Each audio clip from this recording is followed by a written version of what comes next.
Rain falling in your face doesn't compare to the amount of pain, and it stays when you don't want to break all of those things that make you run away. Your love's like a battery charging my heart right now, and though you left all the things you had but not just found, and I know you had to go but left me not to know, like a snake's tongue is stung, but I had to show your battery. Make sure, I'll tell you on camera now, mate, your little medal first of all, there we are, make sure I brought that. I didn't know we were bringing medals. That's why I didn't want to warn you, because you'd have fucking loads, wouldn't you? I didn't want to go into that, but... That's not a participation medal. Well, like I said... What is it though? Tell us the story. You know, you're looking like, what was that wrestler called? Kurt Angle. Fucking hell, I wish that's what I could. For those who are not like watching this and are just listening to it on a podcast, Dan Tanhai has just produced a fucking medal round his neck and it's under his shirt. And he's about to tell us what it is. It's only an old story with it, because I remember we had, as most of us have had, a little bit of Twitter beef. Oh, well, I used to be on it. Yeah, exactly. And there was a little Dan comeback when you've won something. Yeah. So I think that's fair. Yeah, it is fair. So did you win the dad's race? I'm ready to it. In 2024, when my under-12s girls won the cup, I kept this medal and I thought, do you know what? I'll show that to Gareth Morgan. Well, I'm glad I had a lasting impression on me. So there we go. So yeah, I thought I'd bring that today anyway and get that in the mix. Well done, mate. Well done. Cheers, But you've got the under-14s boys going on now as well, is it? No, it's just the girls. It is just the girls. Under-15s they are now. Jesus. So yeah, they've grown, mate. Obviously, you know, I did do my boys team when he was playing for Canton. And I've got another daughter that's playing for them as well. At some point, I'll be doing her team. Yeah. But right now, just the one junior team. It's like Kevin Davis, isn't he? Like, how would you get all the time? Where do you find the time for everything? Yeah, people say, is there more than one of you? You know, my missus definitely wishes there was more than those. She probably wishes there was less of me. None of me. Do you know what I mean? But you just do. I think routine is what helps. And you prioritise what you want to do, mate. I prioritise doing it. Yeah. I guess I do what my missus lets me do. Let's put it that way, like all of us, innit? Do you know what I mean? So. Yeah, absolutely. Well, I think that's pretty accurate, yeah. You get away, what you can get away with, innit? Yeah, 100%. 100%. For those who weren't with us before we pressed play on the camera, how raging was Rodri when he thought he had to pay for parking? So, do you know what? I knew Gab would call it right, to be fair, and he nailed it. Obviously, I'd asked for number plates in advance, but typical guy, you called it, didn't you? Let's just wait to see until he arrives. I was going see what he's got to say. Turn around and go home, fuck you. and tell those who are not with us now, how much would the car park have been if you'd had to pay? £100. No. It's not £100 to park in Canton. It might be, I fucking know. I don't know, didn't I? 50 pence is what you were raging. I didn't have 50 pence. I would have got off you. All I heard on the speaker was, have I got to pay this? You weren't even on speaker, was he? He was just loud. So Dan kept going out to see if you were here, and I said, he won't be here. He's like, how do you know? I said, because he'd be on the phone asking, has he got to pay for parking? Telling you now, he'd be on the phone. Well, hang on. What did I say when I parked the car? How do I get in, is what I said. Yeah. And then I went, have you paid for parking? And the outrage. I was getting back in the car, going back to Pencroft. No, I'm not paying. Fuck you, I'm going home. Easier. He made it. We've made him feel welcome. There's a book on Dragon Bet for this episode, Dan, by the way. About how long it goes on for. Oh, is it? Yeah. Okay, go on, tell me else. A few people are saying it might go on a while. So we've had Matthew Stanton and Liam Williams that have had to be two-parters. Okay. There's a few people I think it might go that way. So. Well, now you said it, maybe it should be like a box set. Do you know what I mean? You've got to tune in next time. I like it. You know, it's like the Arsenal Bottle series on Netflix. There's always another season. Maybe. I know. Maybe. You're This saying might be the that- finale. You're saying that after the last day night. after Man City Yeah. blew it last night. That's No, but you know what? Like, on Arsenal quickly, I got time for him, mate. I got a time for Arteta and what he's doing. I'm not that kind of United fan that's proper anti. You know, genuine, mate. If they go and win it, they go and win it. am. But if they bottle it, I will fucking love it. So, It will be funny. yeah, it will be funny, It to will be fair. But no, I'll be interested. I'll keep that in mind then, Stance. If he wants to chuck me a $5 my way or something, I'll keep it in mind how long he wants it to go. Well, you won't get a 5 out of Stanton either. But True. So a goalkeeping thing. Bit more tight as fuck. maybe. Yeah, maybe. defo. Yeah, well, Sweetie's like it with Anne Rumney, isn't he? So, just one more bit of housekeeping. Rod's been getting in trouble on Twitter Oh, yeah. since the last episode. Have He's been getting in trouble with the Cardiff and District League for making comments on Twitter I've about junior seen football. some. Yeah, I've seen some Yeah. bits with you and Mr. Bircham. Yeah. Grassroots football. I've seen it. Okay, you don't care. Yeah. So, really, anything to say, Rod? Anything in your defence? How do you plead? I don't defend myself on anything. What I said was right. It's still there. Okay. So he hasn't deleted it. Okay. That's all I'll Fuck say. all. Owning it, I think, is important. If you're going to put it out, Exactly. I think owning is important. So fair play to Exactly. you owning it. Well, Have you read it? I read a couple. I don't know if I read the exact one. What I'd said, am I right saying? Well, people are going to go and look at it. Is it okay to call someone a clown? I can call him a clown, call him a joker. All right, well, same thing. If you're talking about a joke off Batman, I think that's a bit of respect. How do you know I'm not talking yeah. about? All I said was, there's other leagues. A friend of mine runs the Bridgend League. Okay. Get your fixtures well in advance. Maybe the Bridgend League have got Not on a Thursday. different challenges. Not on a Thursday before a Saturday. Like that. The only one thing I will say about the person that he's been doing a very long time, in fairness to him. Yes. He was running When he junior was a kid. football when I was in the under-10s. Yeah. Now I'm an old man now. I didn't want to say anything, Gav. You know what I mean? You're looking all right with the... Exactly. So yeah, he's been doing an incredible length of time. Yeah. But I don't know anything about the challenges of like allocating pitches in Cardiff. Do you know what I mean? I don't know anything about it. So just because they do it differently in Bridgend doesn't mean shit. You can get it out earlier. My qualm with local football now is you're just allowed to just toss it off and say, oh, we're not playing. That's the thing. We've covered it to death on this podcast already. Yeah. I don't get it because I don't think it's a great life lesson for children. That you just go, oh, we haven't got a full strength team. I'll just call it off. There's no adversity there. There's no like, right, we've got to rally together. That's my quarrel with local football. It's not. I've said about it that, like in the under-15s league, you play 16 games a season. We played 15. All right, we won't play the last game. The team we should be playing have played 6 all season. You'll have played cup finals and stuff when you were in junior football, yeah? I tried to. So they're brilliant days for children. Amazing. When they reach cup finals and they get a crowd. And they used to be at the old civil service Yep, sanatorium. ground when we were kids. You were trying to navigate that from I was that way. that way. That way. I'm trying to think where I was. And they were brilliant days. And everyone enjoyed them, and I can still remember playing in the under-16s cup final now, and I'm like I say, I'm fucking 48 in a couple of months, and like the kids nowadays in lots of these leagues don't even, in Cardiff certainly, they don't even get to play in a cup final because year after year after year, cups might notionally start with a prelim round, and then when the fixtures fall behind because of pitches. But now, because people can't raise a team, the cups just get dropped, and the kids' cups hardly ever get played. Yeah. So kids are being deprived of that experience, of that day, that cup, or even the semi-final. You're never more nervous, I don't think, than a semi-final, because once you're in the final, It's at something to least you're enjoy. part of it. Yeah, semi-finals I think are harder to navigate.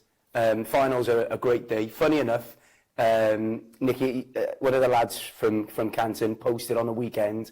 He had a match day programme from 2000 of the cup day of the finals cup day at Sanatorium. Okay. I was in the 15s at the time. St Mellon's Wasps. Yeah. Cup tied, so I couldn't feature because I played for Hale here in that season. But with league games, you can just double end them, double point them, whatever they're called, yeah? But with cup games, play them, get them done. Do you know what I mean? And again, I remember even in Sunday League football, there was a time where you played one semi-final, even if it was just 45 minutes, because the second half was going to be the other semi-final, the other quarter-final, Well, I whatever went it to was. watch Lisbon Panthers one year. They were a great Sunday League team at one point, and they had two semi-finals on the same day. I did that with the Gunners. They played Great effort. I did that with the Gunners. Great effort. They played. I mean, Lisbon used to win their league matches on average about 15-0, right? Did they? Yeah. So they won the first semi-final after about 20 minutes and just played walking football for the rest of the semi. No And then mercy rule back then. Yeah, but they went and won the other one. Decent. You know, in the afternoon, and it was actually. I always remember in the first semi-final where they were winning easy. Ben Hartree was with Nana now. So I know Ben. Was playing centre mid. Yeah. And he deliberately didn't move from one spot for 10 minutes and just played as this pivot for 10 minutes and just said, I'm not going to move for 10 minutes, okay? And of course, so he was dictating it. Yeah, he could play it. And Where were those games? they were down the university. Yeah, Cardiff City Academy. I did it with the Gunners years ago. I played Willow and Barry, and we played one semi-final upon Canna, got in a car and drove and played the second one in Class. July. Yeah, I couldn't walk. That's brilliant. That's what it's about, see? And only cup football can give you that. I mean, Yeah. obviously, where I'm on Comet for Canton, I get every fucking email that says when a game's off or whatever. Yeah. And bear in mind, we're talking about under-19s football now, in that youth league that they just played Sunday. The verbatim words were, bear in mind the game's on the Thursday, this was the email on the Tuesday, lads are ill, can't field the team. That was accepted. on Tuesday. On Tuesday, going into a game on Thursday. It's like, what are we allowing? What are we catering for? What are we accepting here? Like, where's the integrity of the sport in any sort of way? Yeah. So it is frustrating because the people that you talk about that run these leagues, I'm pretty sure they do put a lot of hours in and they don't get paid much money. So it's a big commitment. Why don't make it easier It's for a yourself thankless then? task. It is a thankless Yeah, but make it easier for yourself, is what I'm saying, Rod. I'm saying make it easier for yourself. You're going to make that effort. Yeah. Do it with some integrity, because the moment you give something away, it's not worth anything. Yeah. But it's easy for us to try and correct You it, obviously, mate. I was interested in what you thought of it because you have a lot to do with the kids' football, but obviously there's a second team playing in local football as well. And I'll get kicked in the bum if I don't mention the youth team game on Sunday. Lanrumley against Canton. Yeah. League decider. I actually went to watch it. It was a really good game. It was in the end. Yeah, it was a league decider in the end. Yeah, Yeah, I couldn't make it. It was a game I was engaged with. It was. Yeah, so it was their last. So Lanrumley youth team Black managed to win it 3-0, but it was really end-to-end game. Lanrumley's management team were giving me kittens with their high line. Was it very high line? Was it? It was the halfway line when the ball was under no pressure on the centre circle. Oh wow! My heart was jumping. Really? My thing is like, there's no pressure on the ball. Drop. Yeah, And they were high. yeah. But the keeper was very good at sweeping, and they got away with it. But it was a good game. Both teams. I was impressed with both teams. To be fair, I thought they were excellent. Yeah, and the feedback I had from Lanrumley's point of view was, and it's old cliche, if they wanted it a little bit more. Probably. And I think there was something in the decision for the first goal, apparently, with a player down tying his boots, was told to go down and do it, and then the play went on or something. Oh, I didn't see it. Yeah. But either way, Corner, the first goal. was it? Yeah, corner. But the play, and either way, point is, these lads have learned the hard way now because they've still got 4 games to play. Referee was crap. So yeah, he was absolutely rubbish. It's not what I said, but He was terrible, the referee. it's not what I said. Matt Cooper. Are we naming and shaming, are we? Hopeless. Are we naming No, and we only shaming? name and shame Matt Cooper. Okay, fine. Hopeless. Okay. Or Jerry. Friend of the show. Oh, there we go then. So Canton season then. I saw you've been posting a little bit on your socials about result-wise. It looks like a bit of a disappointing slowdown. But am I right in saying that you just maybe felt you could have got more points out of the last 10 games than you did? Yeah, I was warned. Good guy to speak to. Nick Maggs, involved at Ernest Again for many years. Big character, good manager, good football person. He warned me early doors about how this season would finish and what it would look like if, in inverted commas, you weren't playing for something. Yeah. Now, for me, I think I had the naivety of the belief that, no, we're going to want to win every fucking game. Yeah. You're going to be up for it, lads. You're going to want to. Do you know what I mean? But no, genuinely, we had the run of playing for the top 5 times in a row. We played everyone but Caerphilly, literally back to back. and the performances were brilliant. But we didn't get any wins out of that, bar the Goitra game. Yeah. And the problem with winning the Goitra game was it probably took so much out of us emotionally, physically, to put in the result like we did, that then when it came to these other games that you're supposed to win, or compete better in, is not supposed to win, a red card came up.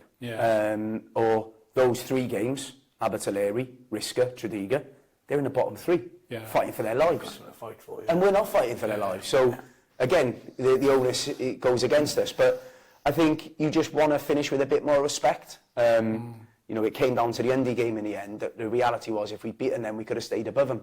And we didn't do that, and we were terrible. And that's what's really stung me this season, is games like Undy at home, where they haven't had to be better than us. You know, I remember something you said before about we'll play worse some days and win. Right. Do you know what I mean? Yeah, absolutely. But it's horrible when you play shit and you lose and it's a 0 and you haven't tested the keeper. Yeah. But other games, bar that, I can genuinely take pride from, the boys can take pride from, but I want to fucking win. It is hard. It is hard. I can't remember the first time we had it. I think it must have been probably my year at Cumberland Celtic was the first time in senior football that I'm going into the last 4 games of the season, let alone 10, knowing, well, I can't go up, can't go down, out of the cup, nothing to play for. And I wondered what would happen with your team, especially when it got to that stage, because I doubt any of your players give as much of a shit as you. Because you really give a shit, don't you? Like you're so passionate about what you do. Yeah, to be a manager, you boys have done it. You have to give a shit. I don't care what club you're at, and whatever your remit is, budget, whatever. You know, you have to give a shit. Yeah. Because I think, you know, being a manager is personal. You're personal because you give up your time. Yeah. Personal because you put in a lot of effort. You know, I'm not just saying I don't think people don't give a shit. I just think they'll care in different ways. And no one will care like a manager cares. And when you're a part of a football club like I am, it's a different kind of pain and joy and care. Do you know what I mean? Like you and Landrum. You're like Ben Stitful at Landrum. Probably. Honestly. I think, is that a good thing? Do you know what? It is a good thing. I know Stitz. I used to play with Obviously, Stitz. he does a hell of a lot. Well, he does a ridiculous amount. Him and Sarah Mace at Landrum, they do an incredible amount. Yeah. But, like, it really, really hurts him when they lose. Like, to his core. You know what I mean? I'm annoyed. Yeah. But I'm thinking, I'll just have a few beers, whatever. He is sat in his house with a glass of wine from his ridiculous wine club order. Decent. On a Saturday night, just stewing in it. Yeah. You know what I mean? Because he really, like, deeply cares. But he's like that, though, with the senior football. Because my boy went back in January and plays with Ben's boy. Yeah. I go and watch under 15 games of football, and I'm like, that keeper's shit. They don't do that on a corner, blah, blah, blah, blah. Ben says to me, you care too much about kids' football. I agree with that, though. My only surprise is he's not one of these pasties in the same tracksuit as the kids. Nothing wrong with that, mate. Absolutely, with coach on the back. I'll never have that. God bless. I'll never have that. No. You're telling me you're one of them now, well, could be worse. You could manage it. We'll let you off because you're assuming you wear that to senior football. Yeah. But, oh, God. So, the...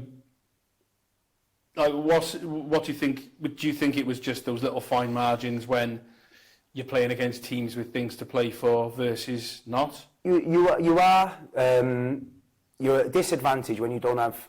Well, I don't even want to call them best players because we don't use the term best team. It's the right team. That's what we try and say. We try and say you've got the right players available for the day. It's horses for courses, but at the same time, you know, you are looking and thinking, okay, you've got to manage what these lads are playing for. They're playing for free in the first place. They're here by choice. So the fact that they're here by choice, you've got to manage that. And for the last 2 years, I've tried to draw on the experience because we've only been in the Welsh League 3 years.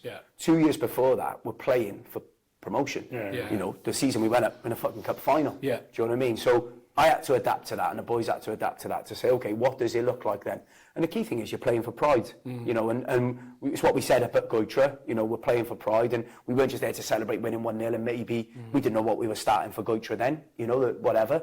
But each week have we played for pride? No, sometimes you don't always get results when you play for pride. You still have pride even if you've lost. But a couple of these games, we haven't. Only 1 or 2, majority, plenty of pride. The hardest thing in the game is to score goals, as you know. So having somebody that you know, if he has a chance, he's going to put it away. Yeah. We don't have that. So what you're relying on is the team to create chances and a team to take moments. Yeah. At the same time, don't fucking concede Yeah. ones you shouldn't be conceding. Yeah. Not say clean sheets. Just don't concede stupid ones. First 15 minutes at fucking Brecon on Saturday, we're giving 2 goals away. You know, keeper and centre half aren't talking. My centre midfielder's giving the ball away on the edge of the box. I can kind of cater for that because it's in our control. But if you can't control what's in that box and up in that box, it's going to be a long day. And in a Welsh League, you get punished, mate. It's hard to get goal scorers as well, isn't it? When you're not throwing the cash around.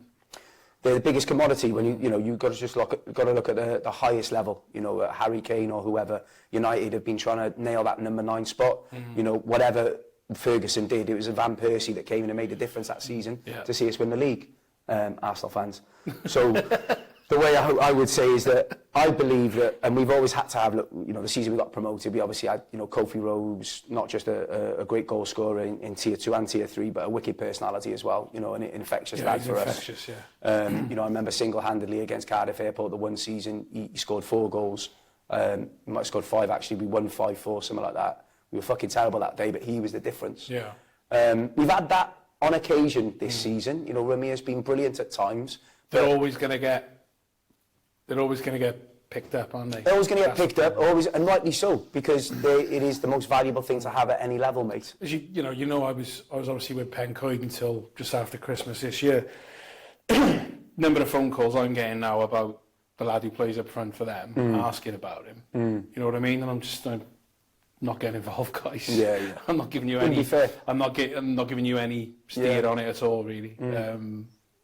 You know, that's not for me to be telling you whether he's good or bad, but it's because he's got a lot of goals. You know, and that's why. And with the Cymru app now, it's not hard to see. Who's the top goal scorer, and it's a great research tool, but it also makes for a lazy research tool because, like I said, unless you look at, and the biggest thing I'll look at is, you know, how long have they been at the club? How many clubs have they had in the last 6-7 years? That's more important than minutes played and goals scored. Well, like we were saying before Rod arrived, when we were talking as well, how many games a season do they play? Exactly. You know, if they're playing in the Alliance League, which is 22 matches, you know, if they've only played 12, don't sign them. You know what I mean? Especially if it's over 2 or 3 years worth. Do some research. Obviously, they might have had a torn hamstring or something. But if there's a pattern there that they miss games regularly, just making your own problems, I think, honestly. That's the other thing with the Cymru app, though, as well, is you can see the games they've played, the dates they've played in. If we've got some of them like the old Christmas time off. And how often they might be working every other weekend or whatever it is, or 2 weekends in 3, and that's why the first thing for me when you have a chat with a player, goal scorer or not, is, you know, it is that getting to know him. When you say availability, you don't want to be too keen, but it's like, if you know you can't train, it's going to be difficult. Do you know what I mean? If you like, we play some games on a Sunday. If Sunday's an issue for you, then do you know what I mean? But look, that's my favourite one. Now we spoke to a couple of managers. I can't remember if it was on camera or off in the first series. But we've had done it on camera. We've had 10, I reckon, over the years that we've worked to sign them, and then you go, right, you'll be in the squad next Saturday. And I'm not available on the Saturday. And you go, oh, why is that? Is it because you didn't think you had a game, or because you didn't know whether you'd be signed in time? They're like, no, I work. And you're like, do you work often on a Saturday? Every Saturday. Yeah, every other. Cheers, mate. Cheers, mate. We've had it at both ends of the pitch, haven't we? We've had goal scorer and goalkeeper. Have both gone, I work Saturday. It kills you, doesn't it? What? The 2 Gs, the most important, like goal scorer and the goalie. What about those Sunday games you mentioned then? So, obviously you've explained to me before, you get better crowds and stuff like that if you do it on a Sunday. I'm too long out of the Welsh League now to know. Back in the day, you would have had to agree to that as an opposition team. Have you got to agree now, or you just say it's Sunday? The FAW Cup competitions, any movement on that is mutually agreed. And then the Ardal League rules as they are, you can play across the weekend, which includes a Friday, Saturday or a Sunday, that doesn't require notice for any team within a 40-mile radius. So that only saves I'd be Brecon. raging, see. I'm not involved anymore, but if you tell me I had a match on Sunday, I'd be absolutely raging. No, I do stuff on Sundays. I don't want to. No, listen. Saturday's my football day. I think, you know, and again, you just having a kind of general chat about it. When you've got a pitch that's, you know, without question the best in the country at this level, you know, when I say this level in terms of not professional, you know, and I'm sorry, Lanelli and Steb and even all the people that do great work and stuff, it is the best surface, lads. What we want to do is make it a ground. We want to make it uncomfortable for people in the right way. That means if we're dragging you down on a Sunday, sorry, love, you have to get on with it, because we're not trying to make it completely. But I don't criticise Canton for doing it, because I mean, with Cardiff City across the road, it makes total sense to not be playing on a match day for them, and it makes complete sense. I'm talking about as the opposition manager, I'd be raging if I didn't have a say. I'd be like, what you mean? Well, I do out of courtesy, and for the managers, they'll know who they are, but I take the time to message, because I think they deserve that courtesy. Some managers I don't give them that courtesy, but the managers I think deserve that courtesy, I'll give it to them. And I'll give them that rationale. Doesn't mean I like it, but at least I've given them the time to say. You would have had a one-word answer off me. Swat. At least I would have known where I stood. I got no problem with that. Like, you probably do it on Mother's Day, wouldn't you? Just to be an absolute bastard. Funny enough, we had Mother's Day come up, and yeah, you can imagine it was my missus that had to say in the end. But no, we knew it was coming, and that for the lads as well. Though we had 2 lads in the team this year. You know, Cohen Riella and Jordan Carey that were you know kids. They're kids for the first time. You know, can you imagine telling their missus the first Mother's Day they're coming to play whoever at Canton? I know. I couldn't do that to them. No. Do you know what I mean? Even though they're probably asking me now, can we play on Mother's Day? So we say you have to buy a card. But like I said, the rationale behind it. One day we'll be a team where we don't have to worry about those things from that point of view. We'll always need to worry about drawing a crowd, and we want a crowd. We want to do things for the right reasons and make this something different. Every other fucker's playing on a Saturday. So is it that noticeable, the crowd size, when you play Sunday? This is what I'm a little bit pissed off about with us. And we take one step sometimes. And the thing is that, like, we haven't put a single fucking attendance on the app. Oh, really? Do you know what I mean? And you can do that. Yeah, you can't sort of track it. So like last year when they were doing it on the Southern reports about Canton who were on a Sunday and this and that. Yeah, but if we put that there were 200 people there, they would have picked that up and they would have at least ran with that a little bit. But instead all they've said is, Sunday. Do you see what I mean? And then there's a method to the madness. It is noticeable to an extent, but at the same time, just like when Cardiff are home on a Saturday, no fucker wants to come down on a Saturday, so they come on a Sunday to do their shopping. Do you know what I mean? And they prioritise in that way. Either way, God loves a try. All we can do is try. You know, as Dean and I will always say, we will, it's not for the want of trying. You know the Fridays have taken off the last 10 years or so. So the Sunday one though. The Friday, I think, is absolutely something that, you know, for clubs that can do it, great, makes sense.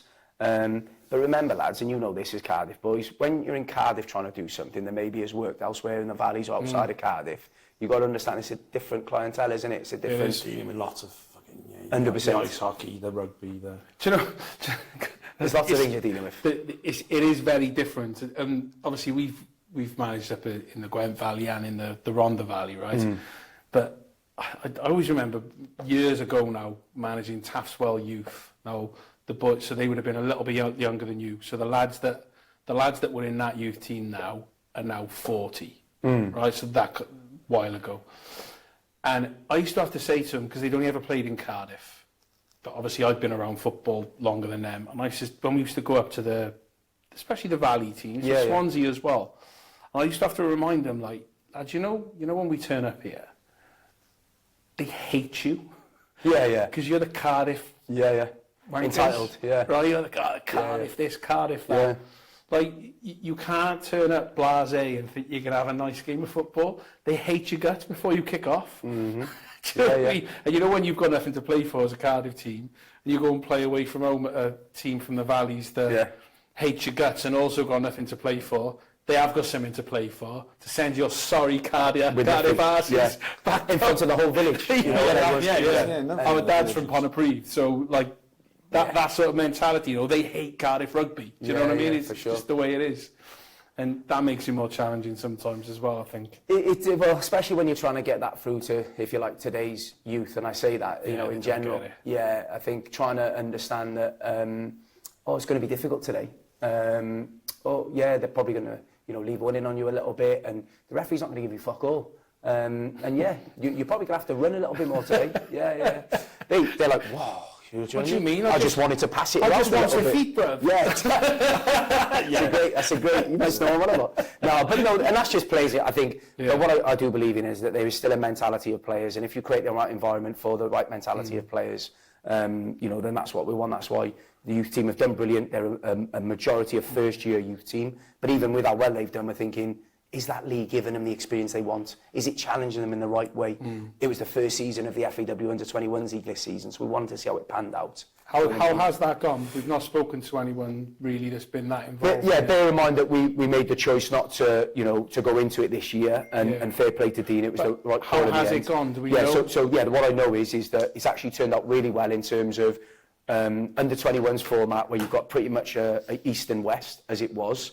And then, say between, let's say you've got 18 teams in each league, the top half went through to another round another league, if you like, that Kyrie Lee ended up winning. What happened to the ones that were left? I think they continue to play as well. Okay. I'm sure they did. They had like a plate. You've got like the top half and the bottom half. Yeah, so it was evenly pitched, I think.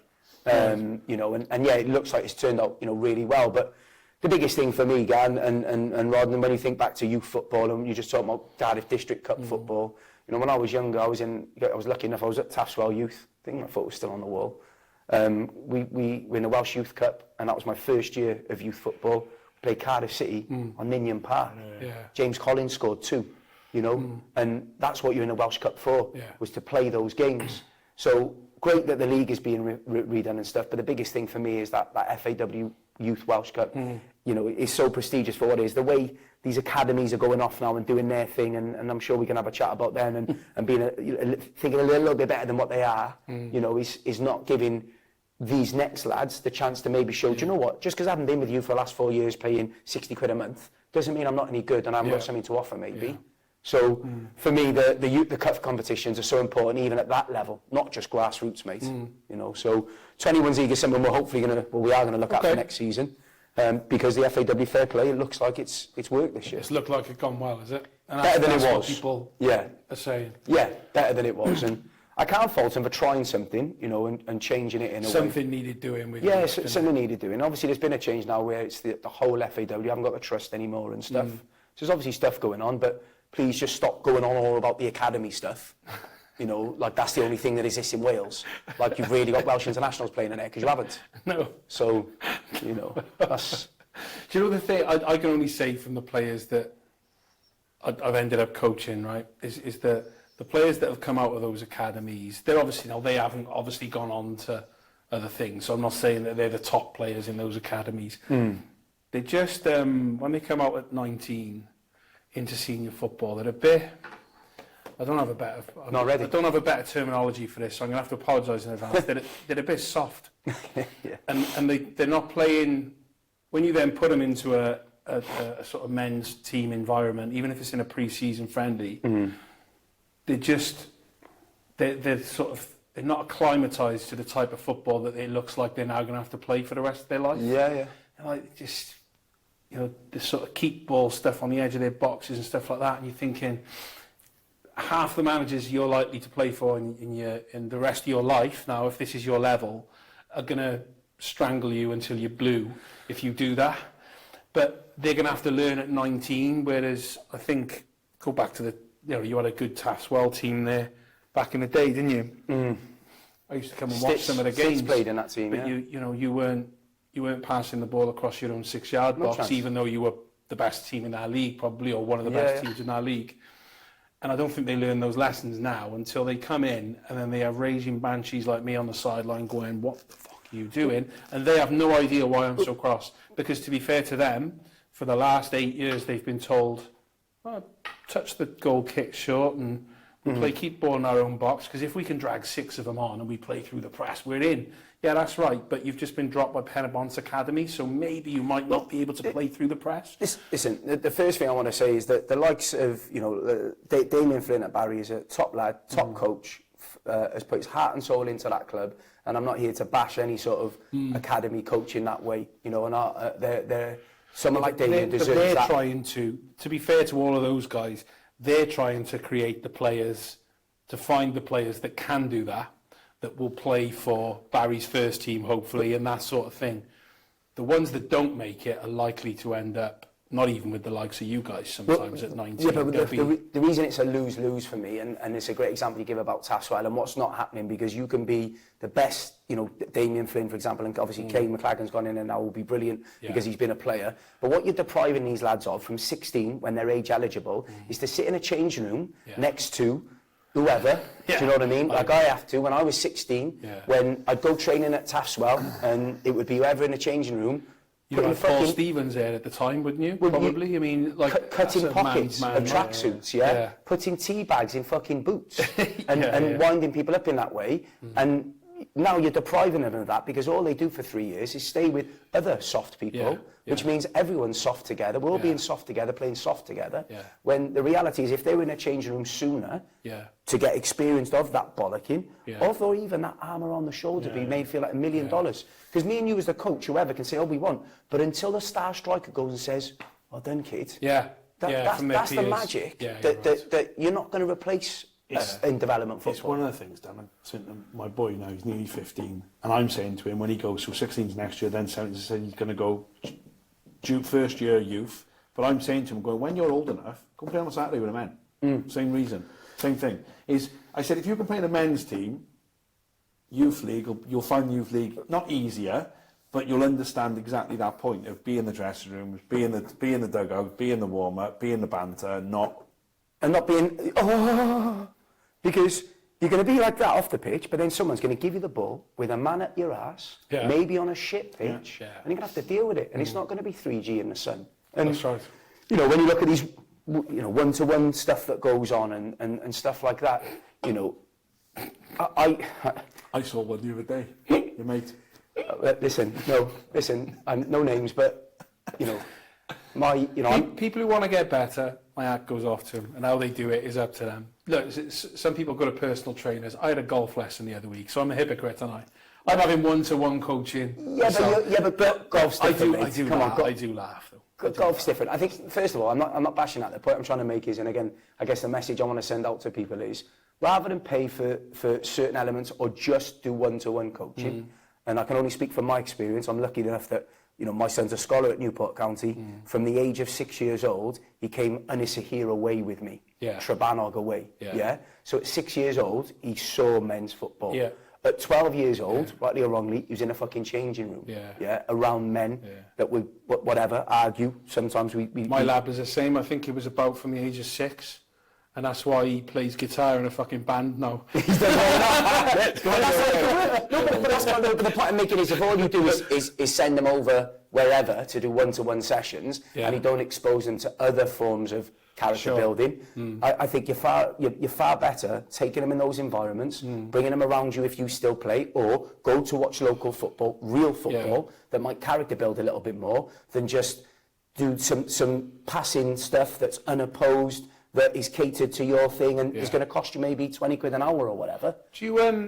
Have you had, I know you certainly used to back in your Alliance League days, but have you had many, since you've been in the what we would call the Welsh Leagues in old money, have you had many youngsters that have come through academies that you've now picked up at maybe 19 when they haven't made it?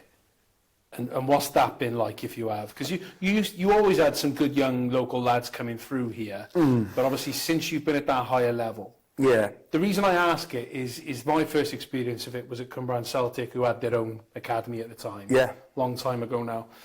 And Della and that used to do it, didn't he? I remember coming across Della. But the kids that came out of that academy and came into the first team squad really struggled with the notion of sitting on the bench. They've never done it. They've been the best player in the team since they were 8. All the way through, they've got into the academy. The academy's won everything. They win the league, or used to win the league every year in Torvine. Winning. Star player, player of the year, this, that. They come into the first team and they're like, what do you mean, I'm sub? Like, have you had much of that? So we've had some great youngsters over the years. We've always believed, listen, youth has always been a cornerstone for us, without question. And yes, part of that is when you choose not to pay players, you have to rely on young lads. But the young lads have to be hungry. So if they're not hungry, first of all, then that's difficult.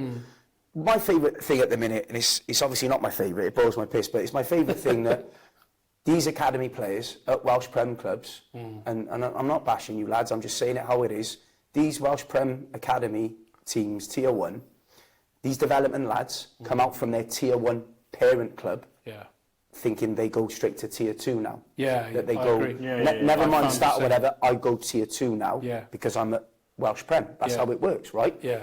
Or even if they're at Tier 2, because I spoke when we were Tier 4 at the time, they go Tier 3, and they didn't want to know us because we were Tier 4. Oh, okay. Even though a lot of what we do walks and talks like company self, but it isn't yet. So, first of all, you've got that to navigate. And these lads who, like we've just said, let me just look at your apps and, keep saying development. Let me know when I can see senior football, because it keeps saying development. So, you know what it says is development football on there. So, you want me now to give you that opportunity at 19, 20 years of age, but we're not at home today. We're actually going wherever away, and you've got to deal with it. And that's what it's going to be like. But I was, on 3G, I'm like this, and I'm like, do you know what I mean? And it's like, okay, baller bruv, yeah. So what's your feet, bruv? Yeah, it's my favourite goal. What's your feet, bruv? Yeah. So in answer to that, you've got to sift through that. Okay. I wish managers had a button on a Cymru app. I wish you could pick on us as managers, or even the club in a way, a little bit easier to see the players, because we had a great. I do agree with that. I had a great example from someone 2 years ago, came to us a little bit around the first team at Welsh Prem, came to us, had a fantastic season in a sense of 30 games, started probably 27 of those. It's a fair thing. Decent number of goals, 10 goals, played a couple of different positions. Wouldn't offer much in terms of out of possession and regain. Was good physically, but not that good enough to say, I'll go take the ball off a man. Do you know what I mean? Or he won't get it off me. And even still, you're thinking, okay, we can work with this. No, I'm going somewhere else now because he's had an offer to do that. Now, that's not me criticising. That's just me saying, even in the one scenario that we've had it, I couldn't have him long enough to make more of a player out of him and to get more out of him. Do you know what I mean? So I think when you sift through the ones that are hungry, the lad that we've got now, Tom Bell, who's come from Ely Rangers, is a great example of, if you play men's football at 16, bear in mind, good men's football at Tier 4, you come into Welsh League and you look like you're a very, very good player. You don't just play, you look like you're a very good player, because you can cope with the physicality, you are positive in your play, you're not scared, and you've got a fucking end product. And because you practiced it on shit pitches, on good pitches, with the greatest respect, through about 5 different managers in 18 months. So I think that's a great example of, don't listen to me, lads. Go look at the app. Go look at what the app says. Because we've also, and I won't say his name, we've also got a player that we use as an example. He came out to us from the pro game 2 years ago. This season we missed out on promotion. Lovely lad, technically fucking brilliant. Brilliant. Couldn't fault him. But since then, he's had 2 clubs a season, and his season is always finished by October. Right. You know why? Because he thinks he's probably a little bit better than he is. Doesn't want to stick it out. Doesn't want to do the part of the game that he should be doing. And I guess a way to finish it and to give a solution to the powers that be, because this 2-club rule is a travesty for lads that have kicked the ball for 1 fucking minute for one side, been sold the dream to go somewhere else, maybe like Newport City when Sam was manager, to then say, come and play for me and you'll do this and you'll do that. And then his season's done as well. Because you were full of shit, mate. And you didn't deliver what you said. This young player that could have just gone to Tier 3 and had, because you were Tier 3 once, don't forget that, mate, and had a good opportunity to play and thrive at only 18 years old. Instead, you shelved him. And now he can't do fuck all. And there's other clubs and managers doing it as well. I'm always a little bit... I actually like signing players during the season because they can't fuck off. When you're the second club, in a good way though, exactly. As long as you treat them okay. No, you feel the confidence of, okay, we hold the cards here, and for a club that doesn't pay, you need to hold the cards. But I think, I agree with what you're saying, but the player holds some responsibility there as well. Like, there's a lad that missed quite a bit of football the 1 year at Llanrumney when they got relegated from the Premier. So they were Tier 4, got relegated. Missed a lot of football, came back, couldn't really get back into it.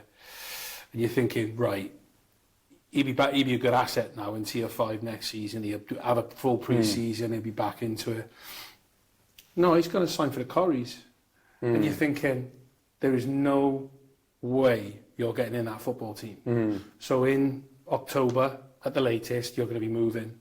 And where he went to, he was trapped. And he didn't enjoy it and he hated it. But it was either that or not play football. So the player's culpable sometimes. And I know everyone wants to, the Corries want me. Go training, play friendlies. Don't sign that form, you silly sausage. Do you know what I mean? Until you're sure that, no, I am actually going to get a game here. Because I think he had about 3 run-outs of 5 minutes each. And then he's off to And that's someone where else. I think, and again, I know it's pie in the sky, blue sky, whatever, but if you're under 21, because they've got this under 21s league now, there should be some sort of clause that if you maybe have 3 appearances that don't come more than, say, 15 minutes, and that's your second club, you should be given a third club if you're in maybe this side of Christmas. Because it is a shame. Don't know, I know you can go back to the original club you were at. Yeah, well, that depends on how you left. Of course it does. And young players don't tend to leave well, do they? Absolutely. So I think for lads under 21, there should be something there, particularly if on the Cymru app you can see this is their first experience of men's football. Give them that. The only other thing I would say is, and this is why whenever I speak to, and I know you're an adult at 18, you're not nowadays, you're not, you're fucking 25 before you're an adult in real terms, isn't it? But I always say, is there any family involved in you? Do you want to speak to your dad, or your mum, or your auntie?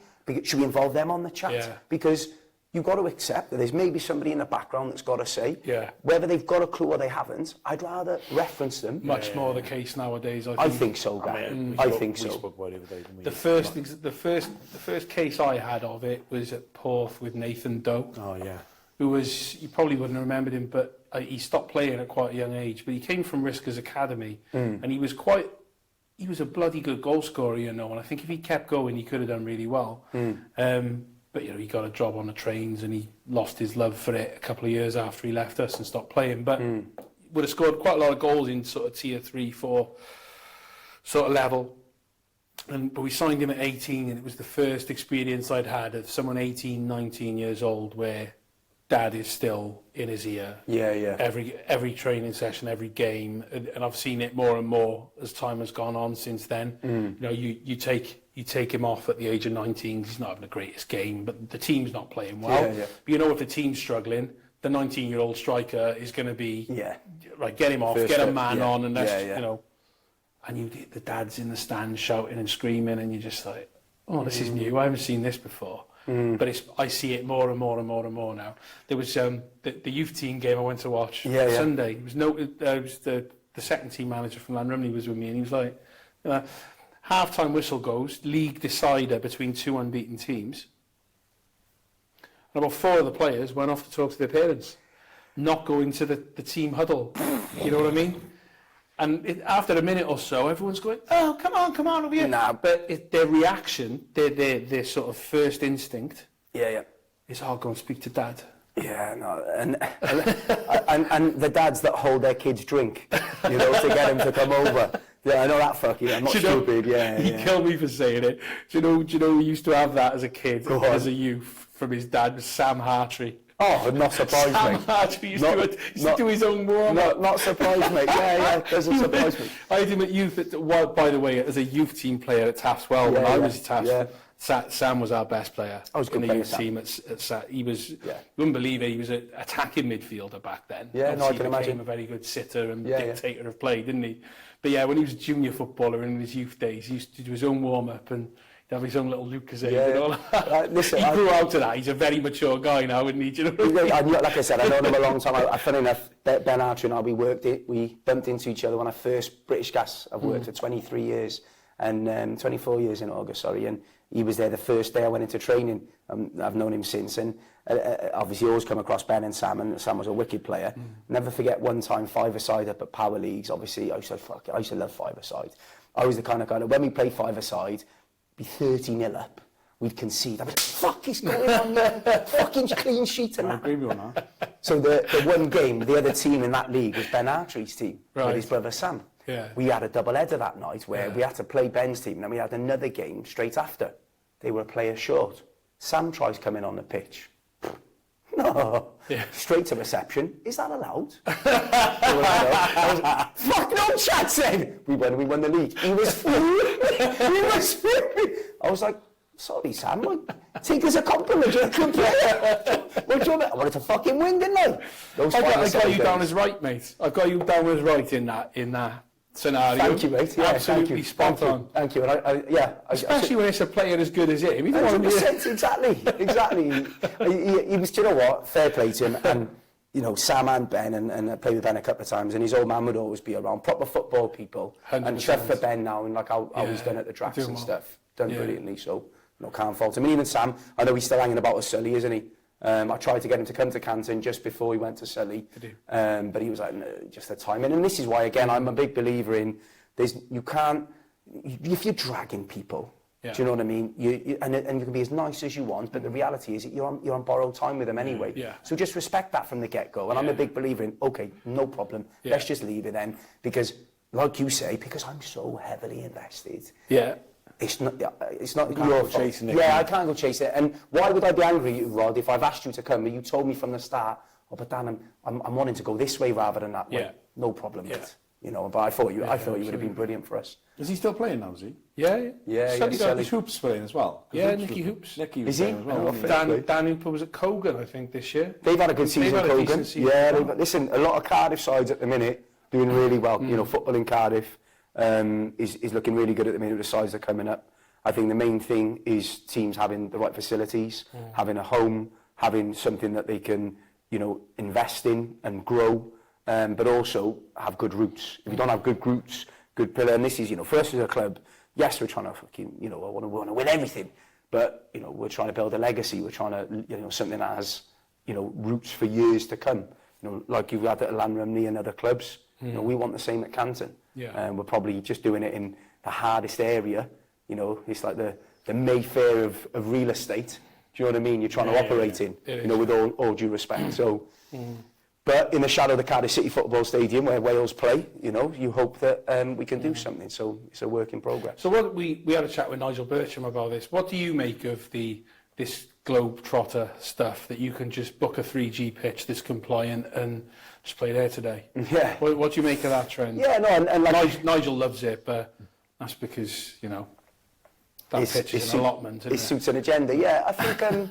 First of all, I respect everybody's kind of circumstances in terms of what they're working with and stuff, and I get that. But there's plenty of teams out there, you know, and I know the Treharris chairman, Geraint Hollett, very well, and he won't mind me saying that, you know, for years or for times when they couldn't play in the winter, for example, they knew they'd be at home for Tuesday, Thursday, Saturday towards the end of the season. They could count on that. They could count on it results-wise, and they can count on it financially-wise, Now, that doesn't mean hard work doesn't go into the pitch, mind, because I know how fucking hard he works and the effort he puts in. But just copping out and just jumping somewhere else without trying to do these things, Now, listen, I sit here knowing that, you know, we're working at the model with at the moment with a model that isn't quite ours, that we are finding a way to do that, but we own what it is in the sense of what we're about. My thing is not. I mean, give you a good example of a very good team now, Caerphilly. That at the time of recording this, are top of their league. Obviously, Cwmbran might go past them in the last game.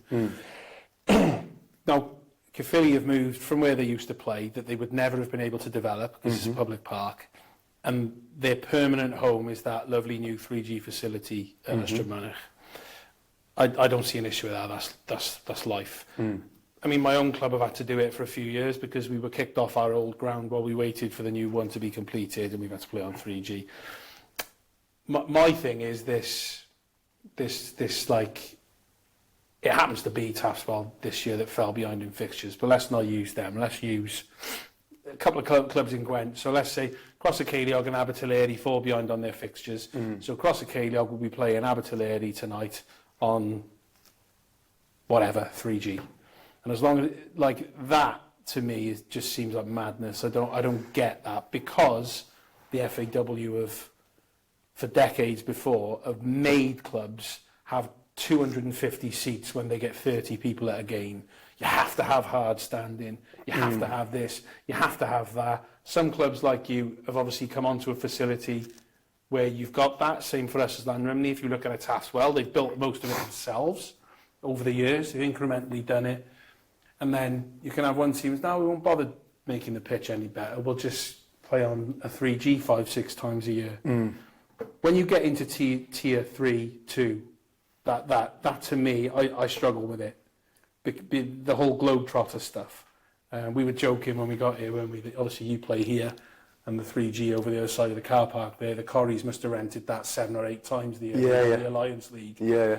And you're thinking, that just... So a couple of things to say. First of all, you know, Caerphilly and, you know, Ian Butterworth, Spice, good mate of mine, the hardest working manager in this league.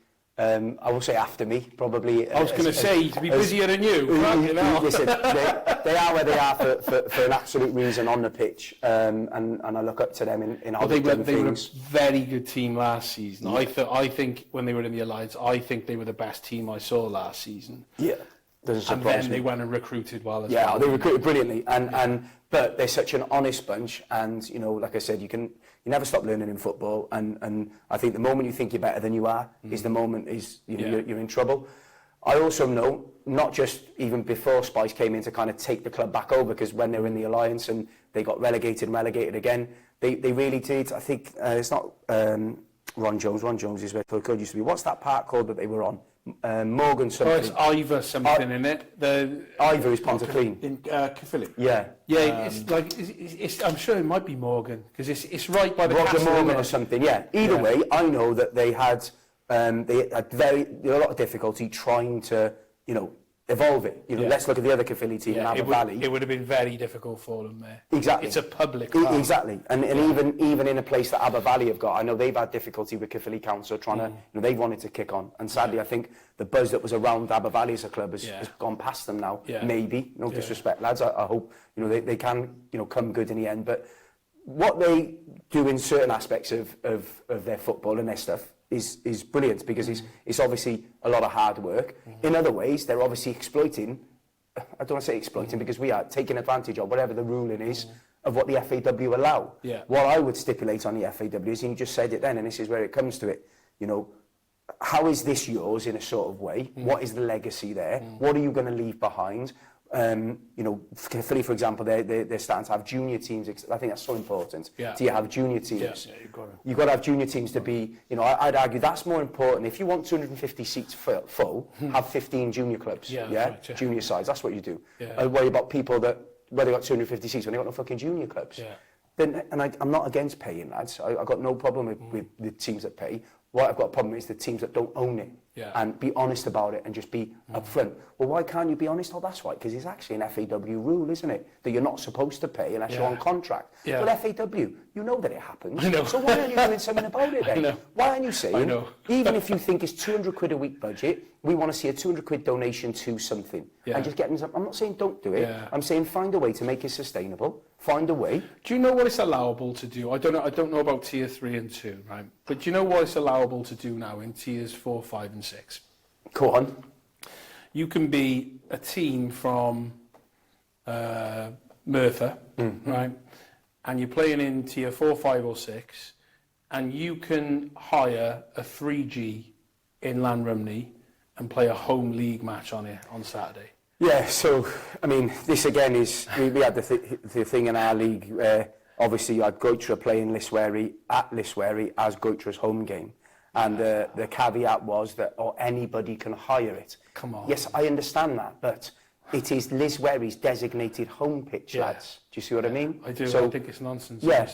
So I think from that point of view, you just have to say, look, lads, like either, and the big issue is, I know because Croeso Ceiliog tried playing at Undy as Croeso Ceiliog's home game, and the FAW wouldn't agree to it. Yeah. Now again, okay, that's Undy's ground. Yeah. But at the same time, we've had one of the wettest winters fucking going, haven't we, lads? Yeah. Do you know what I mean? The league decided only to play 2 fixtures in July, rather than the 6 or 7 that we had the year prior.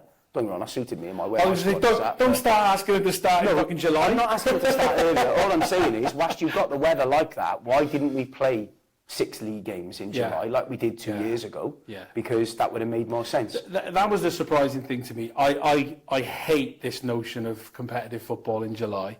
I hate it, right? But if you're doing it, surely you're doing it to use the daylight and the dry pitches. Surely that's the point. Otherwise, what's the point? Yeah. And you know, just to go back to 3Gs and stuff, and the whole thing around, you know, teams that you mentioned that would prefer a 3G. Do you know what I mean? Well, that's not your ground then, is it? Yeah. You know, like, again, there's a reason why you prefer to play on 3G, because you don't like playing at home, do you? You know? Fixtures are always interesting as well. It's not as easy in a team at a league of 16 like you're in now, across different counties and all that.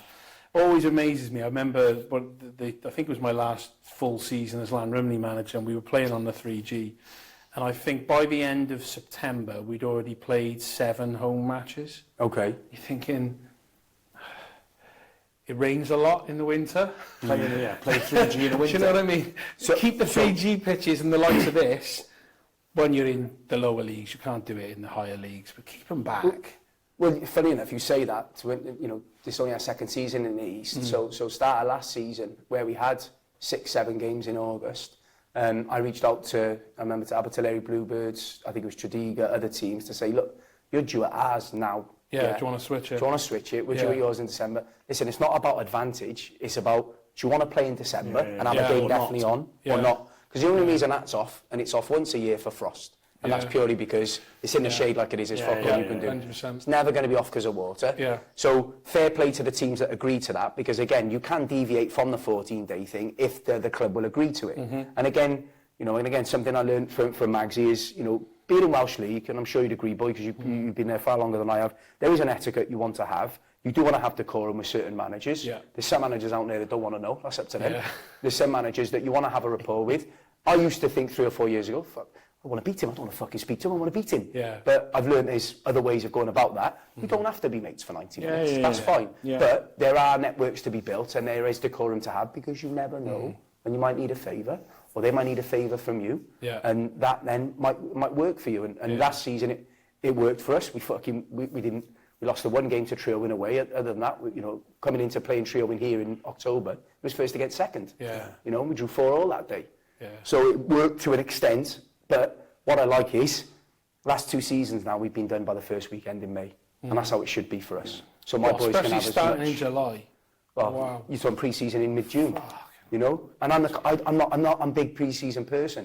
Like, and that's probably why I've done not so well this season. So I'm looking at that again. But I'm thinking, the boys have got to have 6 weeks off. Yeah, I cannot bring them back. Always said that, yeah, 6 weeks, isn't it? Totally. And even in pre-season, and fair play, took this from Nana, pre-season, try not to play on weekends. Keep weekends free, so the boys have their fucking weekends as long as possible in the summer. So when the season starts proper, then you can say, "What? Come on now, boys. I've been as much as I can for you. Now, training, you won Strava, and your fucking match day, you fucking everything, is it?" I've been doing that for. I learned it across the Ceiliog. We had our first 2 friendlies were on Saturdays. Right? And I swear to God, we didn't have half a team for the 2 of them. And I'm thinking, this is fun, isn't it? And after that, I think we used to play 1 or 2, didn't we? Yeah. Towards the end, just before you start. And ever since that, and do you know what? It's not only the players, you know. I quite like summer weekends as well. Yeah, who doesn't? Do you know what I mean? My missus does. It's like we've got baseball. The women play baseball, so we want to be able to go and watch them. We cycle down, watch the baseball, go back to the club. Yeah. And I'm not thinking about, fuck, what happened Saturday? Yeah. Who am I leaving out, or what am I going to feel like? Yeah. Do you know what I mean? And that's why, like, fair play. The first podcast you did, lads, with Ben Murphy, you know, I liked what he said about pre-season, and you know, fair play, when I reached out to him recently and asked for his time and asked his thoughts on pre-season, he couldn't, you know, give me enough detail and enough info, you know, and it's nice when you see other managers giving managers time, because, and again, why I'm a big fan of the show is, I'm sure you'd agree, lads, it's a fucking, not sob story, it's a lonely road. You're damned if you do, you're damned if you don't. It can be, says the experienced manager. You can, fucking hell, you want to manage across a Ceiliog when we were there. Jesus Christ. Not that bad, surely. Well, Brownie assures us it's changed now, but I tell you what, the captain turned to him one day and said, "Whose side are you on? It's a home game." Oh. During the game. Oh, what, to you as managers? No, everyone. Oh, right. Everyone, honestly. And then you'd go back to the pub afterwards. And, it's different when you look like we've got it. The dugouts across the, obviously, you know, the dugouts are right in front of the stand. They're all in the stand, and it's just, you can hear everything, and it's just do you know the funny thing about those guys? By the way, when you know them all personally, right? there's well, maybe one, but not many like bad blokes amongst them. Okay. They're all like, they're really passionate about their club that they've been with for years. But you'd be sitting there, and obviously you know the history across the Ceiliog and where it came from compared to where it was when obviously we were there, because Chris Evans had brought them all the way up through the leagues and got into the first division, and they'd just come down when we went in. And you go, like, you know, these guys. I'll have a dig at Yogi because he can take it. So Yogi became chairman, and he became a very good chairman. He became chair when they did all the ground extensions and all of that stuff, right? But people used to go, oh, he's a good goalkeeper, Yogi. I'm like, yeah, but you were a fucking Newport and District League team then. Yeah. Like, it's a different level to what you're watching now. I'm sure he was a good goalie at that level. Yeah. But it's not the same thing. No. You know what I mean? But they just, you know, because they'd had so much success for such a long time, we obviously won the cup in the first year we were there, but we could never quite get into the top 3 in the league. Yeah. And it was like they felt they had a right to it because they were so used to winning. Yeah. And they were a fucking nightmare, man. Well, listen to what, you know, to Brownie's when, and Brownie top bloke, you know, again, lovely guy. We had, you know, wicked chats last season. I hope he said that when they left their VO legs, I made sure they were returned, even though they're brand fucking spanking new. And I was very tempted to keep them. A scout's honour, I gave them back. But my thing to him was, how the fuck is that change room ever criteria? I don't know. Because that away changing room is a fucking shoebox. How much bigger is it now than it used to be? No, the changing rooms are the same size. The away one. There's just a shower in them. But what it used to be, it was before your time going down there, right? You know when you arrive in the car park across Ceiliog and there's that big building there. That was the changing room, right? And so you'd get changed in there. So you'd get changed in there, and then you'd walk all the way around across to the football. So those rooms were only ever intended for a quick come on lads before the game, and for you to go in at half time. So there wouldn't be any kit bags or balls or anything else in there. It would just be you and the players and the drinks bottles at half time, so it was fine for that. But now, of course, everyone's got kit bags and clothes for afterwards and everything else, and the changing room's the same size. Still bigger than Killian. Well, just saying. Well, funny enough, you went and saw my Killian the other day. I thought, I played there, but no. And I say to my lads, because obviously first experience last season, but I said, no one fucking mentions the size of the changing room. Just don't do it. Don't even do it. But and again, listening to Brownie's one, and it was resonating with us this season, because what was the season? 13 players, you said, ended up going. Was that right? Was that Cross? That was Crossy, wasn't it? When we went into Crossy, it was about 13 went to Goitra. So a couple of them retired. That was before the two player, one club rule then, right? In the summer. Oh, so they could do what they want then. So they've just been relegated from the first division. They've had a lot of success. Evo, the long-term manager, has stepped down, and there's this fucking 30-year-old from Cardiff coming up to manager. So 13 players. Well, because we had 17 beginning of the season. Wow. So, you know, that's what we were up against. What was Llanwern? We're doing one-upmanship, Llanwern, when we went in, we had a meeting with 7 of them, and by the time, a week later, we were down to 4. Yeah. It was Jermaine, Liam Screen, Ben Fletcher, and Leighton. No, I think Gareth Southern came for a while as well, so we were left with 5, but it was 7 at the meeting. Right. And we were left with 5. It happens though, and I think again, because we're such a young club, like, you haven't been through the experience of what's happened to clubs that have been going far longer than us, with far rich history than what we've got. And again, I don't know if it's a Cardiff thing, it's just like the mentality of it almost, I don't want to call it entitlement, but there is sometimes like an ego to it where, no, it can happen to anyone. It happened to Thomas going into this season with what happened, arguably in the worst kind of way, after, you know, doing as well as they did the year before. Boys, if it can happen to Thomas, it can happen to us. Now, okay, you've then got to, the thing is, you've got to remember the players are the ones that actually go out and play. They're the ones actually putting their fucking body on the line and all that. But I think to go through that experience and you know, they say, you know, if you don't lose, you learn, you know, but those toughest times, they make the toughest people, hopefully. And, you know, as much as we're sitting here and we haven't won, there are some teams right now still playing, still looking over their shoulder. You know, and we're not in that position. No, Welsh League sides. No, I know. And some of the Welsh League has a bearing right the way down the system. Well, of course it does, but we go back to it, lads. And again, this isn't a poke, but, you know, and whether you talk about badges, licences or whatever, but you have to ask, okay, So someone's got an A licence with no budget, and then someone doesn't have an A licence with a X amount budget, who should be having a better season? Yeah. Because, you know, what's it based on? Now, I'm not saying that does one thing and that guarantees another, but there's more to it on both sides of the table, isn't it? Yeah. Do you see what I mean? So it's interesting for where people end up and what people hang their hats on in terms of what they're about. I think we spoke about earlier, Gar, honesty is an important one. I'm learning how to be better with my honesty, be cuter with it. I can't be less honest. I'll be honest with you, Dan. It's one of the things from afar that I've enjoyed watching from you. That's different to other people I've coached against for the last few years. Is, you know, players kind of, I get the impression they know where they are with you. Doesn't feel like they're just sold the dream, even though you're thinking, are you all right? Yeah. So our web plays in your position. You ain't getting in that fucking team. They haven't been promised that. They've been told, well, come in, work hard.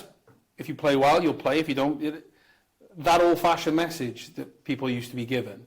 And also the whole, you know, well, you're not playing today. Well, I'm the top scorer. You haven't trained for a month. Well, I don't drive. It's on you, sunshine. Yeah, that type of thing, because I think it's hard to hold that line nowadays, because I don't know if you've seen it yourself in change rooms, but I have. The manager, I probably noticed it since I've been coaching rather than being the number one, as it were. But I saw Reece Carr do it once across the Cape Yard. You name the team, they're not in it, and you're still talking, and the phone's coming out, and they're telling someone. You know, they're telling... Ricky Morgan once texted me from Dinas Powys when we were at Crossy, once texted me at 10 to 2 for a 2 o'clock kickoff. Put the 7 days in tonight. He's obviously just been told he's not playing. Right? That kind of shit just drives hell into me. So the fact that you don't accept that, I've got time for it, because I think... You know, there's plenty of managers that wouldn't accept that. You think of the people we've had on the pod. I'm sure Dean Morris wouldn't have that. I'm sure Ben wouldn't have that. You could go on, you know, Brownie, I'm sure. But it does seem to be more the culture nowadays of like, oh, I'm not in the squad, put the approach in. Yeah, you're not even on a pitch yet. Rather than knuckling down and thinking, you know, when I go on, I'm going to fucking prove myself. I'll show him. Yeah, My favourite goal celebrations of my life is when I was running at the manager, giving it that, because he had a go at me or left me out the week before or something. 100%. And look, if money buys you anything, lads, it buys you experience. So I have to admit that in my management career, if you want to call it that, maybe I haven't managed some personalities that have a certain pedigree and experience in the game that would maybe challenge me more in that way. But I've also had enough experienced players at this club to challenge and to navigate. You know, I navigated some players towards the end of their career in the best way possible. When I say end of playing career, you know, to transition maybe to something off the pitch. I think the most important thing is players do want to know where they stand. You know, even when, you know, I was an assistant to Mark at Bristol, you know, I was always somebody that was honest, even as a number two. So when I went into becoming a manager, I always said that's what I was going to be. It was the least I could offer someone. But I'd like to think that when I speak to them about the reasons why, it makes sense, I hope, in a way that, okay, I know what I need to do. Yeah. If you bullshit players, they're pissed off about you bullshitting them. Yeah. They're not actually pissed off. But if they can get over being pissed off about not playing and be given a goal to get to play, and that goal stays and doesn't move, then I think that's how you get something out of players. And that's how you get I learned a little bit about it from my day job. The worst golf club captains are the ones who try and please everyone. And they end up really unpopular with everyone. Absolutely. No matter it doesn't matter how much they've tried to just please everyone. And the best captains are the ones who just, you know, are more respected by the members, that they listen to everyone, but they, you know what their view is, and when they make a decision, that's it, and they won't be swayed because someone's upset and whatever. And there's a lot to that, I think. And also some standards, like, I used to have a rule, if you're left out of the team, don't talk to me on match day. Don't come to me before the game, why am I left out? You're eating into the time now that I should be giving to the warm-up or the players or anyone else. You want to ring me Sunday or ask to stay after training or whatever, I'll give you 2 hours if you want. Yeah. But leave me alone now on match day. My decision's made. I'm not going to change it. Don't do my head in now. It's not about you, it's about the lads. Yeah, it's about the team that has been picked now. Yeah. And what you need to do is be ready to come on. And I used to laugh at them when he do that, because I knew the conversation he'd had, and I just he'd be stood at the edge of the tent and I'd go, have a fucking look at that. You could just see one, just another one just sat in the corner, not even trying to just go, right, when I go on, I'm going to fucking show him. Just sat there like that, just like, look at me, and like, this is not going to work. You're not going to turn around and go, you, on you go. I've upset you, sorry. I'm picturing Rhys Carr away at Porth. Wasn't happy, was he? He laughed out and he followed me out of the change room and he went, Morgs, why? Like that, as if he's a Champions League winner or something. And I've gone, Kazi, don't speak to me about this today. You know the crack. Ring me tomorrow, we'll talk. And then he had the right listen, again, I think first of all, it would be remiss for me not to say, like, you know, in Bull Caudle, I've got a fantastic captain who I probably had to not start on a number of times, bring off at half time for whatever reason, not because it's easy to, by the way, just because I felt that's what the team has needed. And as a captain, he set the example in how to react to things. We've had plenty of debates on the phone about it. He's given it to me, no problem. But like we talked about at the beginning, before we started, with things like WhatsApp, voice note, I love a fucking voice note, you can message in different ways. Don't get me wrong, you can write something, how I meant to write it versus how you read it, is completely different. At least if I voice note you, there's a little bit of tone to it, a little bit of context, and with the day and age of people we're dealing with, rather than putting you on the spot to respond for me, you've got a bit of time to digest. Again, in our promotion season before Christmas, season we missed out on promotion, we were telling teams the day before, okay? And then I realised that... What was you thinking? Before you tell me why you changed your mind from it, what was you thinking of telling people the day before? Honestly, keep 1 or 2 in on a Friday night. Okay. That's, again, what I used to be told to do. Part of it was believing I was being professional and getting people in the right frame of mind. And yeah, maybe I wanted to give a few tactics prior, before we started coming up here and doing the pre-match stuff. About. Yeah, something to think about. Yeah. So yeah, that was part of it at the time. So why did you move away from it? I felt, sad as I am, the reading I do about it, the nervous energy that's needed to wonder if they're playing or not is more productive to then find out later if they're playing. Then if you tell them sooner, the nervous energy turns into themselves and they focus on themselves. Oh, fuck, okay, now I know I'm playing. Yeah. If they think that way, which I think majority of the type of player we do does think like that. So by going to the game then, we just nip that to know they spend the whole time wondering if they are playing, than actually thinking about, oh, fuck, I'm playing. This is what I need to do. Okay. That's what I seem to find. Do you know why I hated naming the team early? And the longer it went on, the longer I left it. You name it, you'd be okay here. You name it, you're playing, use Cross a K-Log, it's known as the greatest drained pitch, and there's nothing they can do about that. It's not their private land, is it? It's okay, but we had a lot of games off there, didn't we? So if you've got Cross a K-Log away tomorrow and you send the team out tonight, let's say you've left 2 out the squad, 5 are on the bench. 7 people think you're an arsehole, they're pissed off, they're not happy, they're kicking dust, and the game's off. Yeah. And you fucked them off for nothing. Yeah. And I that's the balancing act I always thought of that, because I've thought about it myself and shied away from it over the years, but I'm just thinking, what benefit am I getting from that 11 knowing they're playing, and how much risk, especially with some of them nowadays, am I that they're not going to turn up? The only time I ever did it, Jamie Jenkins had played like European football for Barrytown. He's got Deco's shirt on his wall. I just saw one the other day. Him, right? Yeah. And Jamie was a fantastic player in Welsh football for a very long time. Genuinely 2-footed, just brilliant. But unfortunately, I caught him right at the back end of his playing days. And I told him he was sub on the Friday night, because I just thought, I don't need this drama tomorrow, so if I could have any drama now. And he didn't turn up. And funny enough... Which politically actually played completely into my hands.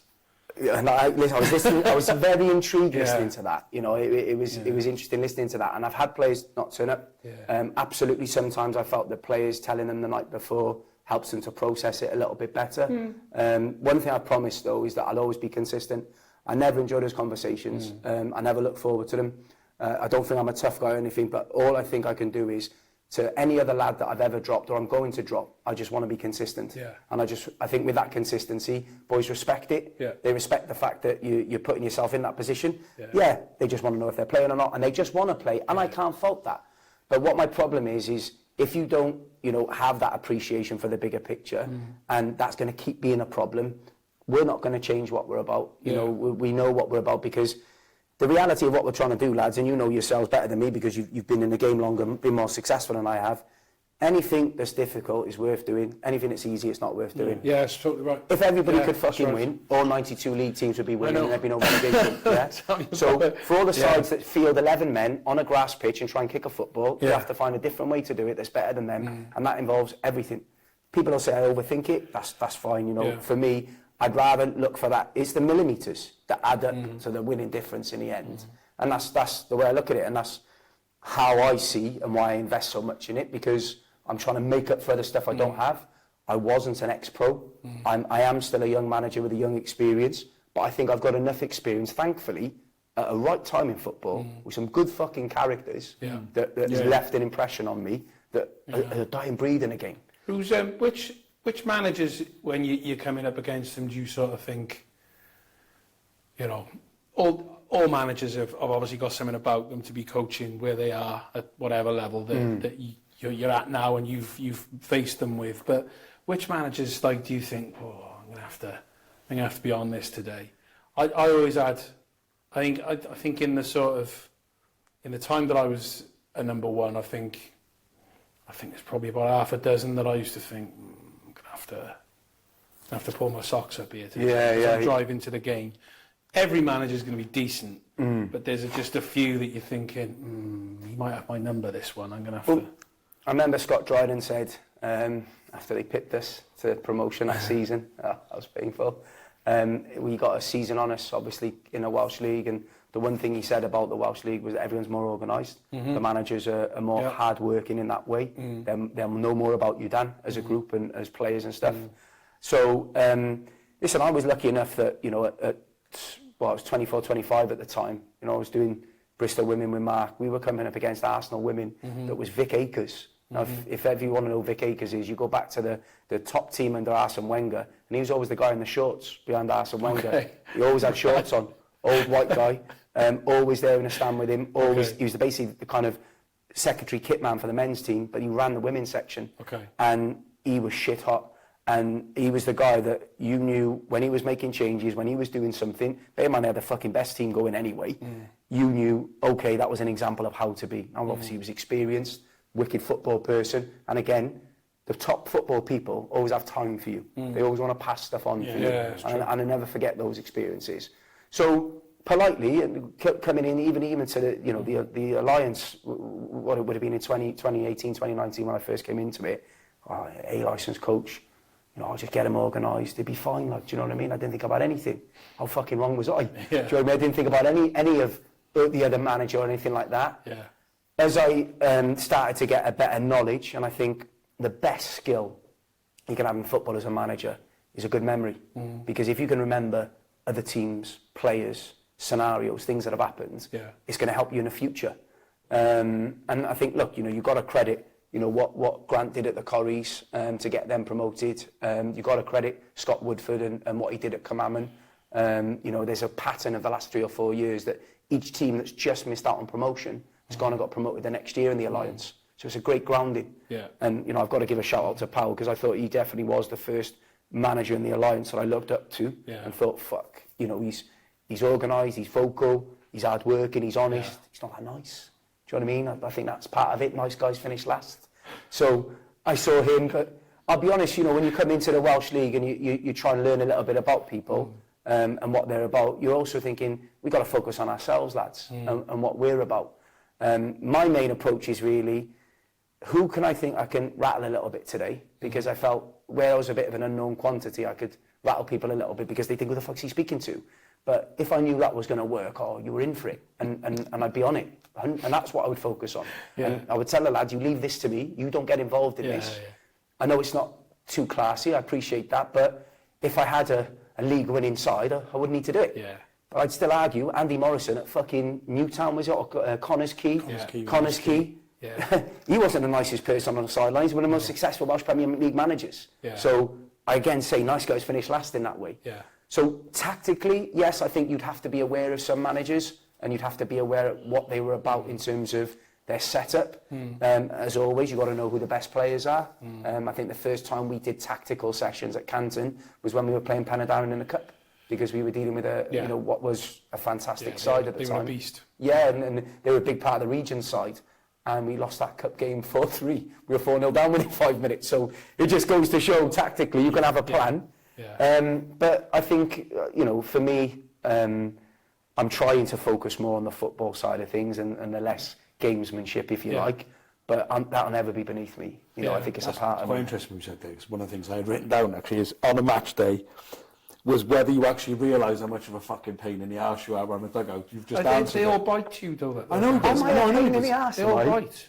Am I a pain in the arse? No, like I know I do it. I used to do it on purpose. I don't really do it on purpose. Some people just get into that zone of just not realising. I used to sit there sometimes and go, where the fuck's he going?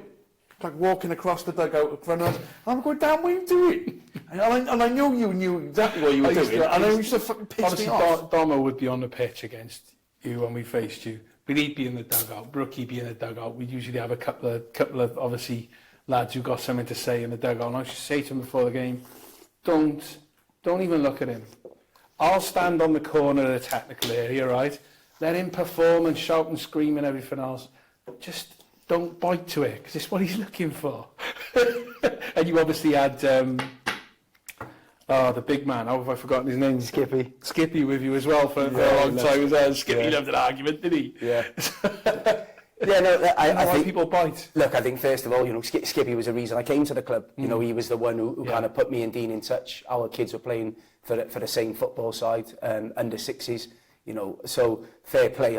As he calls me, I'm his greatest signing for Canton. Yeah. And at least I hope that's the case still. But I think, look, Canton as a club, and again, even then, before I came in, Dean had him playing on Leckwith Stadium. When we had the cage pitch over there, it was a great surface. Like what you've got at Lanrunny, and I love the green fence around it. Yeah. You've got to find a way to make things intimidating and enjoyable. Look, you're a United fan, you, Rod? Oh, sorry. Chelsea, don't talk to him all Premier League at the moment. So I couldn't even tell you Chelsea starting 11 these days. Well, it's because it's never the same, that's why. Well, we all grew up watching Sir Alex Ferguson, one of the greatest managers out there. And I don't think every manager would talk about how nice he was to them during the game. No. And I think, not that I'm anything like a Sir Alex or whatever, but you have to respect what that meant. And I think that's called being a winner. Now, I haven't won enough to call myself a winner, but I want to be a fucking winner. And I do think that to be a winner, you've got to have that mentality. It's not a popularity contest. No, it doesn't mean I'm trying to be a prick to people, but to one or two, maybe I am. It was something I learned when I first went up into the Welsh Leagues as a number 2 and then obviously a number 1 was that. It was people that you have a great chat with before the game, and then they're like, eyeballs bulging and screaming, calling you names halfway through the game. And I'd be like, do you know the first encounter I had like that, Jared Harvey at Canton? And I just remember looking at him going, shut up, you're 5'3". But he's like, screaming banshee, and then at full time he's going to score again, isn't he? And that's and I've struggled for a while to get into that. Yeah, 100%. Into that, like, it's not personal. We are going to have a pint. Yeah, our first game, actually, was it our first home game in the Welsh League? I think it was, yeah, it was Lloyd, it was here. So it was our debut in the Welsh League on this pitch. It's Jordan Coles, isn't it, Jock? The midfielder. Yeah. And he's fucking, and I was exactly what I took it personally, the way he was laying into players and stuff. Yeah. So obviously I think I've got to defend my players, I'm getting into it and stuff. Yeah. And in the end, 2 of the boys gone head to head, and it wasn't a red, but they've given a red to both players. And we lost 3-2 that day, in a game that we probably should have won. But if I'd been a little bit more composed and not let him fucking bother me, I could have helped the lads a little bit more. But instead, he got me. And that was the first time I think a player got me in that way. But then after the game, and since then, by the way, I've kept in touch with him because he took over at Lloyd last season. Again, just a proper football person. And I've got all the respect in the world for lads that have especially willing to go from playing to managing. It's a big fucking jump to make, and to put themselves out there in that way. Because it is easy to have a go at the manager if all you've ever been is a fucking player. But try rocking up and doing a session. I know. Bear in mind, you plan for the back four and 2 of them aren't there. Oh, Do you know what I mean? And all of that. We're not training this week. I thought I was going to have a week without thinking about that. Yeah, sorry, mate. but this again, I think some people that unless you've been a manager in that way and a coach in that way, people think you've only have got to be a player. Well, like I said, I was lucky enough that at 18, 19, I was in Fanny Ford, Crowing Griffiths, Bridgend Town team, around some proper fucking players, some proper characters. Went off to play Grange Quins under 21s when the under 21s first started in the season that they went and got promoted to the Welsh Prem. So again, around some proper fucking senior players. That was all I needed to give me the experience. The problem is now that's going out the game. So it needs to be happening more at all levels, and that's what's great about especially tier 3 and tier 2 an extent, but tier 3 down where there is more interaction between first youth, and there's like opportunity in a change room to just fucking expose them to reality of football, men's football. I totally agree. And do you know what? That's been a theme from a lot of people that we've spoken to since we've started doing this, isn't it? A lot of people. Any coaches or managers that have managed to get under your skin, not so much like you're worried about them or anyone else, but they always just seem to be able to... Shall I tell you who my kryptonite was? Go on. Damien Broad. Was he? Interesting. Little voice in your ear. Oh, God. The ones who shouted and screamed and acted the tough guy and whatever, that's fine. It's all bravado, isn't it? It's when you make snidey little comments. Oh. No, look, and this is where, and listen, I know Damien, I've known him since we were kids. Exactly, of course. That's probably why he used to do it to me. Yeah, and sometimes I think that's what I learned. It's the ones that you've known the longest that probably might affect you a little bit more. Listen, I've had managers get very personal with me, the things that they've said. And I think I've always said to myself, I'll never get personal with people. I think I can dress you down enough with a football talk to stay there. Don't get me wrong, I've flipped people in the balls once or twice when I shouldn't have, and I regret that. But I've grown out of it a little bit now. Any sort of contact. Jose Mourinho, you, the fish hook. No, I've grown out of that a little bit now. I think, look, I never forget, it was actually our first win in the Welsh League. We had Port Talbot down here. And obviously we didn't know it was going to be our first win. But that day, I thought, I'm not going to change rooms. I'm not going to open the change rooms. I'm just going to leave them locked. And obviously, we come up here for our pre-match stuff. I go downstairs then, I got fucking 20 men standing downstairs, wanting to get in the change room. It's about half hour before kick-off, something like that. I'm like, oh, they're locked, are they? Oh, sorry, lads. So obviously, we've opened them up for the men. Now, Dean wasn't here that day, and the chairman, and obviously, at the end of the game, he's fucking seething. But we've won 3-0. And I'm like, it's our first win in the Welsh League. Whatever it took, I was going to fucking do it. That's not what we're about. And listen, mate, you have to... and obviously, fair play, it's only been because of him in my ear constantly trying to get me to be just a little bit more with decorum and stuff. So I don't think there's been a manager that's bothered me other than if you're going to go and be personal, I'll remember that. Because I have got I'm terrible for having a good memory. There's not much I won't remember. My missus hates that because I won't remember to do the dishes or to take out the rubbish, But I'll remember what he said to me or who missed that fucking chance or who didn't make that tackle or track that man. And I'll remember those things. But I think I'm wired in a way, Gar. I don't know what you're like, Rod, but I'm wired in a way where I'm determined by the doubters. So the more you're going to doubt me, the more you're going to have a go at me, the more you're going to criticise me, the more I'm going to dig in and have a fucking go and try and prove you wrong a little bit. Do you know what I mean? When really, I've got my daughter who comes every game, loves what we're doing. She should be my motivation. She should be what I want to win for. Do you know what I mean? But it's to shut some people up for some reason. And I'm sorry I'm like that, but... You've got to be honest, though, because your missus will probably watch this, right? Be honest, you don't forget to put the bin out, do you? Or to do the dishes. Well, only because Cass doesn't do it. I've got to do it. You pretend you've forgotten, but at some point you've sat on the sofa and gone, fuck it. Be honest. I'm not that brave. Come on. No, listen, I tell you, I've got a 16-year-old man-child at home, wants to be a professional footballer, but, can't cook for himself, can't clean for himself, can't take out the rubbish. So here I am criticising the youth of today. Yeah, I was going to say I blame the parents. Yeah, exactly. I blame the parents. You know what I mean? I blame the parents. But, you know, in fairness to him, the one bit of credit I'll give him, and we sit here bashing refs, but obviously he has taken up refereeing. He does go out I saw that. And again... I thought, Cash, you better than that, man. Yeah, exactly. But what I will say, Gat, is that fair play, again, you go back to the football he's been around, and I've seen, because my girls team, I see plenty of young refs, and I'll always, you know, be, especially in a children's football environment, you know, I can't believe it goes on where it's an issue. But because of his footballing experience with Canton, he can handle, he had a lad at one club, I was on holiday, you know, I had a phone call from another parent, not from Cass, by the way, from another parent saying, I've just got to tell you how your son mannered a dad that was giving him an F and a jeffing from the side, and he just calmly said to him, I'm not having any of it, mate. Like, you can say whatever you want, you know, but it's easy for me, I'll just send you off. You know, and that's the kind of character that football brings, doesn't it, lads? Yeah, and again, did enough of these referees get that exposure to proper football to equip them, to give them the resilience needed? Or just because I've gone, ref!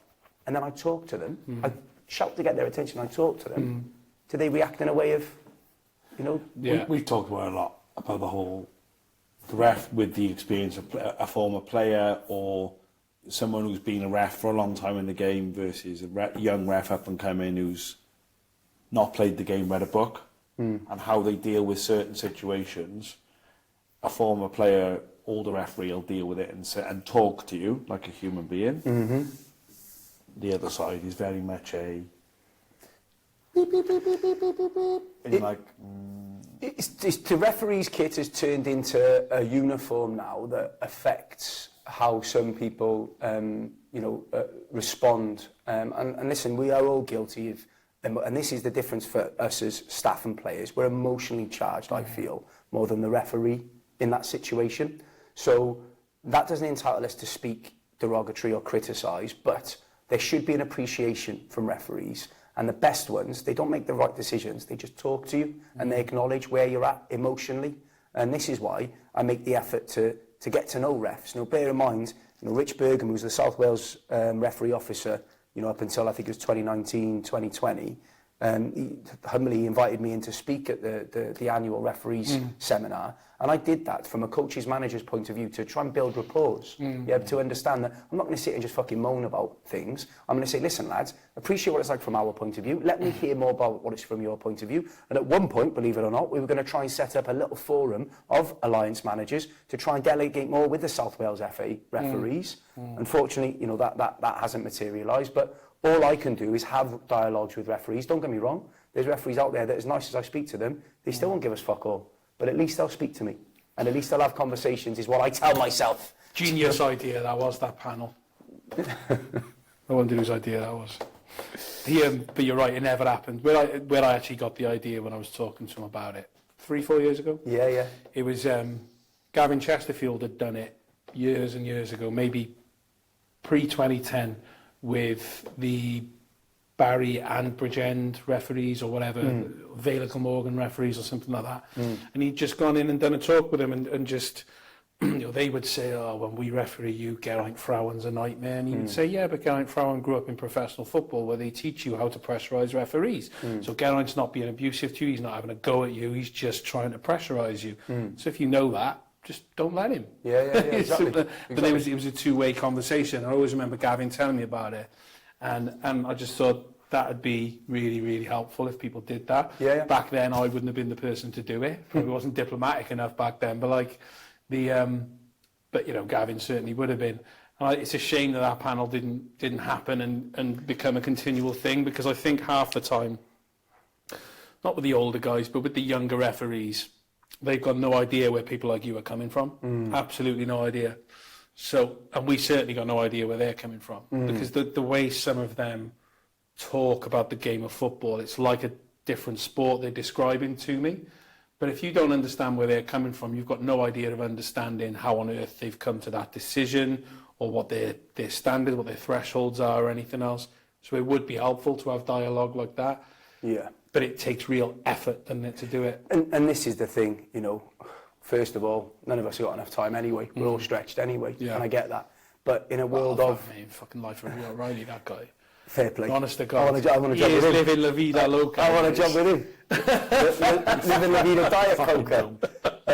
But in this world of Microsoft Teams and being online and stuff like that, I'd like to think that we can be creative. And all I'd encourage is just, what is it for at the end of the day? It's so that we can all just have a better match day experience. Yeah. Doesn't mean I'm going to get all the decisions, doesn't mean I'm going to like anything more. But like you saw recently, when Canton involved, the players and staff aren't being paid. If there's a certain opposition involved and they're not being paid, as the official, you're the only person being paid on that day. Yeah. So I think it's fair that there's an expectation of you to and I'm still not talking about decisions. I'm still talking about maybe an opportunity to have conversations. Yeah. Is it Scott Brown, I think his surname is, the one referee who comes round and he says from the start, lads, no fucking about, no this, no that, old school like when we're in youth. Scott was meant to come on with us on the last series, but unfortunately it was when our grandmother passed away and the funeral was the day we were meant to record with him. So Scott will be coming on at some point. Great. Well, he's a great referee for that. And I think that for me, at least you know where you stand. At least you set the stall out. There's no nonsense. Yeah. You know, if you swear, if you do this, that's what's going to happen. Yeah. And I just think, again, if the referee wanted to call the two managers in at the beginning, especially when you know it might be, like the other day we had playing Stradiga, it's a relegation battle for them. It's a massive game for them. You know, referees have to appreciate what they're walking into, which I'm sure they do. They're well trained in that way. But I guess what I'm asking for is that bit of human touch to it, to bring it to life. Yeah. There are some that do and some that don't, I think. Yeah. Let's put it that way. Yeah, but I think the mistake that gets made nowadays with that particular thing about talking to teams pre-game, what they do now is they say it to the captain. Now, a lot of captains nowadays, by the way, can't look you in the eye and have an adult conversation. Do you know what I mean? You have to WhatsApp it to them. Yeah. So the notion that they're going to leave that talk on the halfway line with the referee, go back and speak to all these other people that can't look at each other in a circle and go, right, now listen, any swearing, any of this, it doesn't happen. Do you know what I mean? So Evan Price at Pencoed was good at it, but one of the most natural leaders I've ever seen. Yeah, yeah. But other people, I've seen them get told it on the halfway line. They come in and they go, right, come on, lads. They don't repeat anything they're told on that halfway line. So I do like that old school. Set the tone.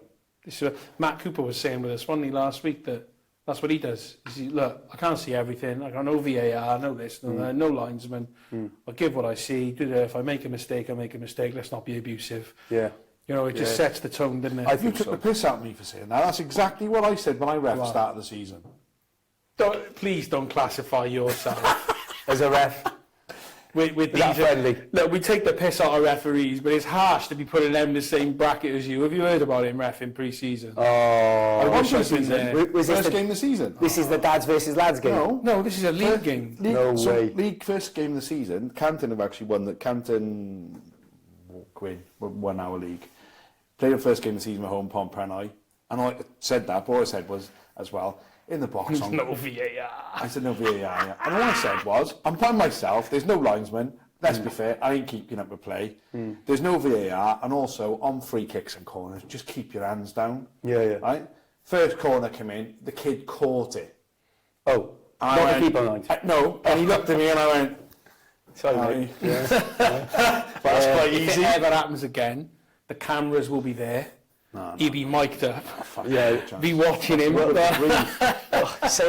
Saying that, funny enough, one of my players has asked to be, can he wear a GoPro now? Because he just doesn't seem to get any luck with referees, but he feels he needs to wear a GoPro because that's what it's got to an extent.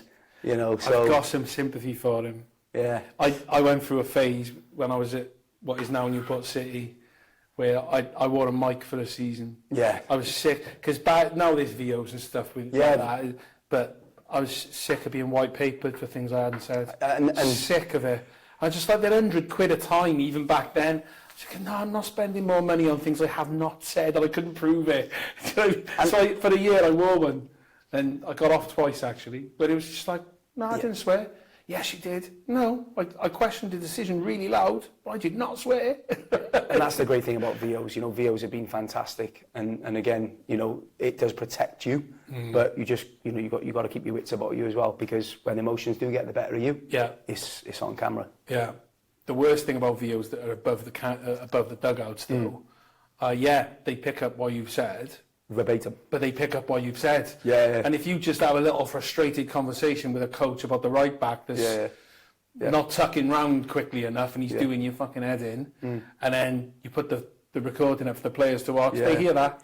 They do. And listen, I think that is part of, like we said earlier about... I think it should be on the opposite touchline. We've had different conversations, I know, and tell me about it. And the one time we put it on this side, the reason we can't put this side is because the sun kills the visual. But listen, I think, that season, Curtis Griffin, he's got the ball, Traharis away, where we'd gone a goal down, we'd gone a man down, gone 2-1 down, and then it was 2-2, and then he's picked up the ball just past the centre circle, and I think he's pulled to shoot, and I've said, don't shoot, and he's put it in the bottom corner from 35 yards, something like that, and obviously he's come running straight towards me.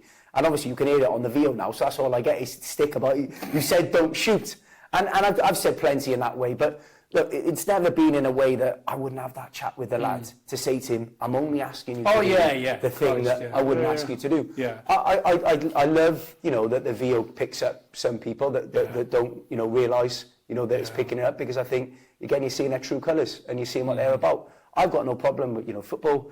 Football is a game of opinion, lads, but it's also about knowledge as well. And sometimes football has been allowed to give certain opinions a louder voice than actually knowledge gives. I actually hate that saying, football's all about opinions. But that originated, that saying, in terms of, there's lots of different ways to play the game amongst top managers and teams and coaches, and it's all about opinions, about the best way for that.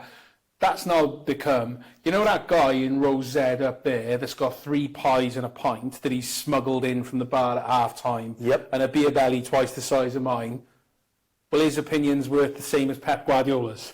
No, it doesn't mean that. It means everyone's got an opinion, but some people are more qualified than others to maybe be listened to about it. You know what I mean? Exactly that. And the two quick things I would say is, because I used to be a big fan of the Sunday supplement, when it used to be on a Sunday and they used to talk about the newspapers and stuff, and there would be a certain, it used to be when United were good as well, because it would always be about United. Yeah. But what they would say is, I'm not going to talk about injury because I'm not a doctor. I can't do that. But they'll give an opinion on someone's formation and tactics. But your degree is in media studies. I know. You've just watched it. That's all it is. Your degree's nothing to do with anything else. That's right. And the way I was watching a movie the other day, funny enough, good movie, Birds, Bradley Cooper on Netflix, give it a go. And the way I liken it is football, I think, is a better description of chef and cooking, because anyone can cook. Beans on fucking toast. Doesn't mean you're a Michelin star chef, mate. Do you know what I mean? There's a big difference. Okay, you might look at that and say, I can cook that. Go on, mate, try and cook it. I bet it don't turn out like fucking Gordon Ramsay does. It won't even look like that, let alone taste like it. Exactly. So I think you've got to... Football is a good way of example. It's like cooking. It's like, there are some great cooks out there. There's some terrible cooks out there. Anyone can cook. Anyone can open up a restaurant. But to go and, I guess, be renowned and to be a winner, which I think is what we all want to do, that takes a lot of effort, and you have to be willing to do the things that other people won't do. And I think that's a skill that, again, forget a licence, forget all that, forget a budget, being hardworking, being willing to do things, setting an example, setting a standard. I think they're traits that not enough people are willing to do. And, let's not just talk about players in those academy environments. There's a lot of coaches glorifying themselves in those circles for what I don't know. Do you know what I mean? And again, I'm not slagging them all off, but I think they're putting themselves on a real pedestal where they've never been in a changing room with a group of men. Maybe they never want to be in a changing room and be challenged in that way. Maybe they only ever want to speak to children. That's up to them. Maybe. Some people are wired that way, aren't they? And that's up to them. Difference between a high school teacher and a primary school teacher. The primary school teacher don't want anything to do with teenagers, and a high school teacher can't think of anything worse than teaching a 5-year-old.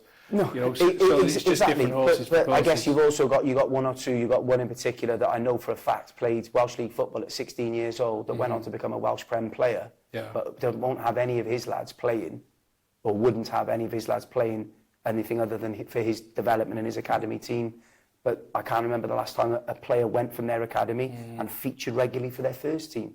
So if you as the player did that, why wouldn't you profess that to the next lad? Because it doesn't suit your agenda, but as a football way of doing things, I do believe there's a right and wrong. I think, it's not about my way, or it's about that's clearly the right way to do things if you want to see this happen. Otherwise, you're going to keep seeing the same pattern of development football. And the reason I'm annoyed by it is because there's talent out there being wasted. There's some great talent. Great talent, and it's not being fulfilled because of a number of reasons. There's a number of good things it's doing, but there's also a number of other things it could be doing better. It's harder in Cardiff as well. It's just so much Well, that's choice. one of the things we say. We talked about before, didn't we, about the whole, even around where you are here, there are so much choice of clubs for players to go to. And I guess vultures flying around looking at, we talked earlier about who you can pick up. Yeah, the competition is a good and a bad thing. I mean, like, you want to see Cardiff clubs do well, and I genuinely mean that. And, I've seen managers randomly, get, if you want to call them jobs, roles, whatever, and I've messaged them. I haven't got a clue who they are. I just thought, I'm no one, but you know what I'll do? I'll offer, if there's anything I can do, I can see you've gone into it, good luck and stuff. I remember one manager came away from his job, and I didn't know what had happened, but I reached out to him and said, oh, sorry to hear that's happened. I know I don't know you. That's a tough gig you've had. I wish you all the best. Hope it goes well. Oh yeah, cheers, I've got something else lined up. I've already moved on. Oh, okay, that's great, no problem.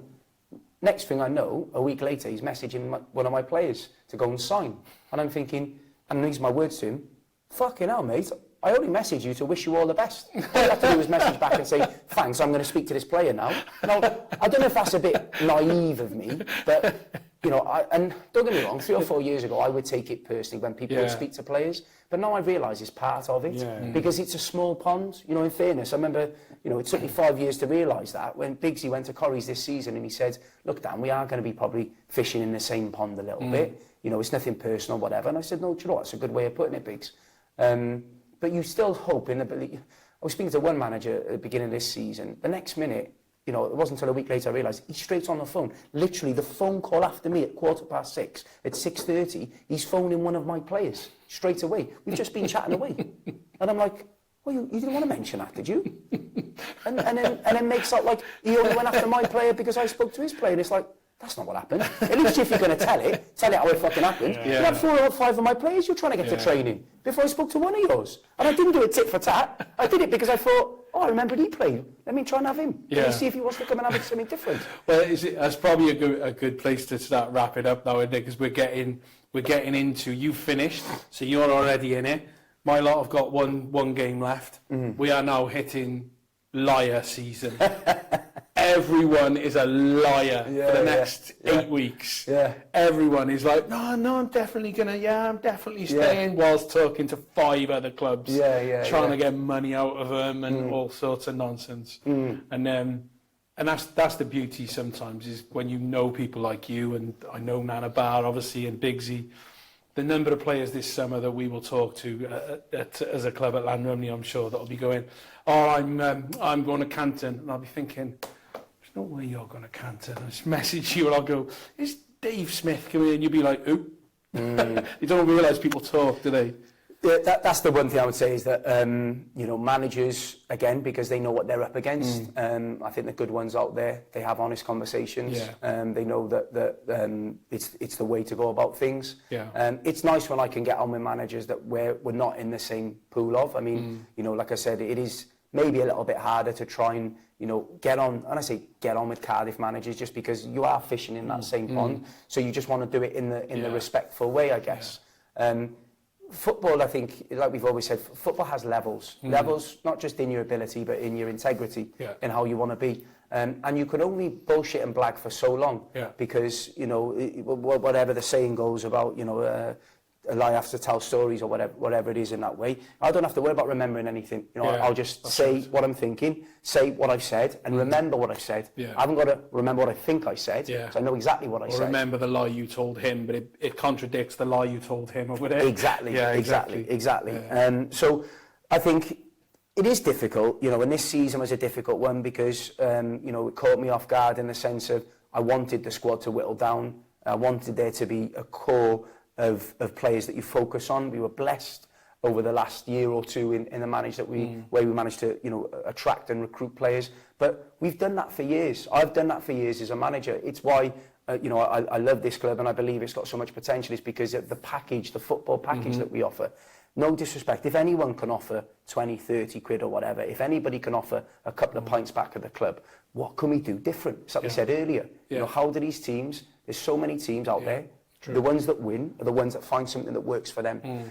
So I think the way and what I've learned, and again, it's interesting speaking to my son about even professionals and what gets professionals going, you know, and it's managers that say, well, I know what you need, mate. I know what you need as a player. I know what you're good at, okay? But this is the bit that you need to go and get better at that will take you to that next level. Yeah. I hope it'll take us to the next level with you and that we can both kick on together. But at the very least, after me, you'll be a better player. Yeah. And there's not many a player that comes through Canton's door and they're not a better player afterwards. They might not like to admit it, but it's a fact. You know, they're They better probably for don't it. nowadays, mate. No, but that's the reality of football. And again, I don't take satisfaction, but in the 17 players to a T, the ones that I predicted, every single one of how their season would pan out, you know, I've nailed it. You know, I've nailed it in how their season's gone. Doesn't mean I know it all. It just means I feel I've got a good understanding of them as players and what they're walking into in terms of different environments. I hope, and I want my players, my current players now, to have attention. I've got a saying that if you've got a pretty missus, people are going to ask if she's single, ask if she's available, ask if she wants to go on a date. If you've got a fucking ugly one, no one wants to know. Do you know what I mean? So you're going to get cancelled for that, Coach. That's going to be it now. No. His Twitter's coming for you after that. Listen, you know what I mean. You know what I mean. Okay? I do know what you mean. You know what I mean. Yeah. And I think it's the same with a player. Yeah. And that's not just on ability for a player. That's on if they're committed. If they're a certain type of player that another manager will covet. Yeah. You fucking want that. Yeah. So you want people knocking on your door. I don't even mind sometimes if players want to say to me, I'm thinking this, I'm thinking that. Just talk to me about it. But what I learned from last season and where I got it wrong was, I felt by being open about players training elsewhere. You know, we had a player who, you know, he'd just been released from a professional club. How could I stop him going and training with other clubs in his first proper pre-season? Yeah. You know, he come to us for a few games end of last season. Yeah. How could I stop him from doing that? Yeah. But really what I should have said is, whilst you're doing that, mate, you're not playing for us. Yeah. You're not training with us until you decide to commit to us. Yeah. And that's the position that I've learned from now. You know, so what I hope is that players will respect that. I hope that this season has shown players that, you know, I do know a little bit what I'm on about, and what you see is what you get, and that if you stick with me, you get the best football you're going to get in terms of the package. Won't always be enjoyable, won't always be fucking winning, that's for sure, that's proven. But you'll definitely be better for it, and you'll know what you've, you know, come through the door for. You won't be sold something on the door and then go in and say, where's everything you said was going to happen? Yeah. I promise you, if we've said this is what will happen, might only be one or two things, definitely happen. There's no point saying 7 and there's only 1 or 2. So, yeah, Lions season is an interesting one. Still a few games left for some people to navigate, though. Yeah. You know, and we'll see what the new season brings. But, you know, I'm looking forward to it. It's going to be a challenge. And like I said, we're trying to grow the club, mate. It's what we do off the pitch as much as on it. And that's the ambition, is it? Because that's the only Twitter question we had that we haven't covered. I know you're heavily linked with Canton because you've been here for a long time now.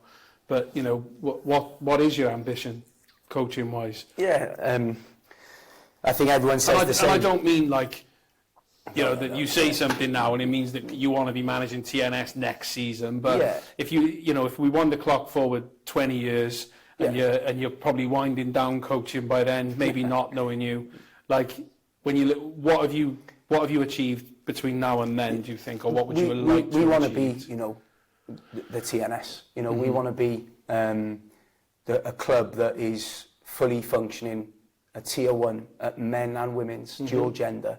We want to be the biggest club that there is in Wales, that's got not just the junior clubs that it's got, but also provisions for people in all aspects of life through football, where they can actually have careers if they want it, or just have a hobby. You know, but most of all, I want to leave something that is here, you know, for a very, very long time. You know, I do want to, you know, without getting morbid, lads, you know, life is short. You know, it's precious.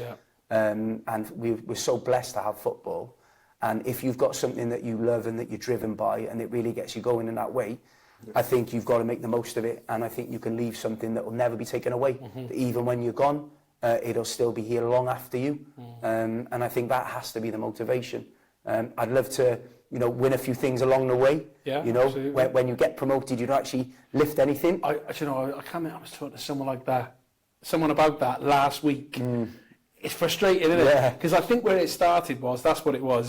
My ex-coach Gareth Brookman and me went to watch Under the Cosh live. Okay. They were brilliant, right? If you ever get a chance. Brilliant. Football mixed with pure comedy. Amazing. But we were talking about that because I was taking the piss out of Brookie because him and his boys are Cardiff City season ticket holders, and they'd done the trophy lift that day. I was like, fucking trophy for second. What the fuck? But when you look back, you're right. The promotions that you've got over the years, you don't get that.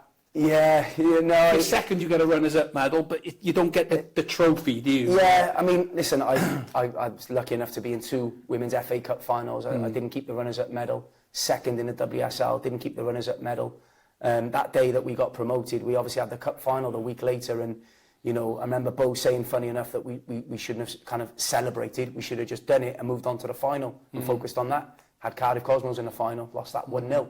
But that day that we got promoted, and we went and got all the FAW promoted gear off our own back because we knew there was no trophy. We wanted to mark it in a way, and those memories, those moments, you know, we'll never forget. And you've got, you know, when I say about memories, the best memory you can have is in photos, you know, to try and remember it and hold on to. And the fact that we could visualise it in that way, because you don't get a trophy. But the good thing is it just makes you determined to go and win again and win some more. So that's the hope. The joke that we had right at the start of the podcast we'll finish with, right? So tell you a story that will give you hope about these trophies and medals now. So I used to relentlessly get into Lee Bridgman and Darren Buttle. Show me your medals, show me your medals, show me your medals, right? Brilliant. And there was one day I was playing in a golf day. It was me, Lee Bridgman, Di Morgan, and Gav Chesterfield. Oh, right. That's the team of 4. Yeah. And on one of the holes, I opened my bag up to get it, and I brought a couple of medals and threw them out like that. And I'm going, oh, what? Bridgie, what? Class. What's that? Can you... Oh, Bridge, look. And of course, the other 2 were falling about laughing, taking the piss out of it. Bridgie went on to win 4 Welsh League Cups in a row or something like that. Exactly. So the night they did it, him and Buttle straight on Twitter, got a fucking medal now. And that's what it's about. So it might be the same. Now we've brought that up and you've got your medal on today. Might be next season, mate, because that's what happened when I took the piss out of Bridgie. Well, listen, like I said, if there's anything that we get out of any match day, any training, it's the banter. You know, and 100%. As long as that's there, that's important. But is the Twitter diplomat here to stay? There's never going to be any more Twitter spats now about anything, or because you're a very diplomatic guy on there now. Do you think so? Sometimes I'm thinking, fuck off, Dan. You don't think that. I think I have bit my tongue a little bit this season. I've had 1 or 2 criticisms. You are right to be doing it, because I had to come off because I can't. Yeah, so. I think you know, just quickly, I think what I would say, you know, I've had 1 or 2 that have, go and write your Twitter thing, and I said, oh, you watch, do you love? You know, it's nice. Brilliant, isn't it? Brilliant, yeah. We get it at matches. There's a Comaman playing at Pencoed earlier in the season. There's one of the guys, your podcast, let him finish. So I went, always nice to meet a fan. Yeah, no, listen, exactly. I think first of all, it's great to see now. You know, you got the focus on our Darley's page. Yeah, it's good. Now that there's more coverage, because you do sometimes, because so much effort goes in, and you want to talk about what's happened a little bit, you want to share that, and you want to give some interaction, you want to entertain. There's nothing wrong with that. You know, I like to think I say what I mean. I don't just say it to get a reaction. Sometimes a little bit of a reaction, not to the extent others will go to, and that's great to them.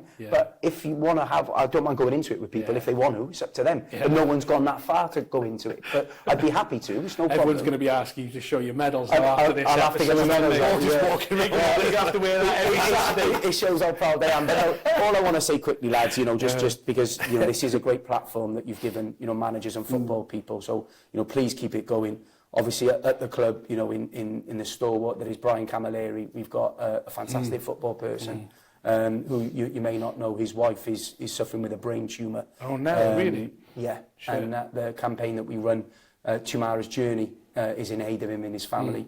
So, if possible, in the link that goes out, I hope we can have could you give us the link? We can put it up, so it'll be in the bio, whether you're watching on YouTube or whether you're taking it in on podcast form. We'll get the link to that in the bio. And I mean, Brian's been a hell of a servant to football in Cardiff, not only this club. Oh, listen, what a legacy he will leave, and again, a fellow Man United fan. And what I love about him is what you see is what you get. He's kept me in check brilliantly this season. Has been, you know, what you need if you need me, whatever you need. I can't fault him. And the other thing, obviously, I just want to say is thank you for having me. I have, in true fashion, brought a little bottle of something for you each. I hope I've got it right. I had Rod down as a rosé man. I'm not sure if that's right. So I got a little Thanks, mate. bottle. Thanks very much. And for some very reason, kind of you. I had you down Fucking Rosa. and that's chicken wine. Chicken wine's a good wine. And I had you as a 19 grams Very man. nice, mate. Yeah. Very nice. So just it thank won't you very surprise much. you to hear I drink anything, mate, but I do actually like that. There you Appreciate go. that, Dan. Thank you for having me. Thanks for having us. First of all, it's, you know, we were saying before, and it might be top of the league on the backdrops before the sun's gone down there. Yeah. For those only listening to us, we're at Canton's ground, and it's beautiful ground in the background. And yeah, keep doing what you're doing, and let me know how Liar season's been going. Yeah. And then we'll do it again someday when there's a bit of an update to have. But appreciate you having us, mate.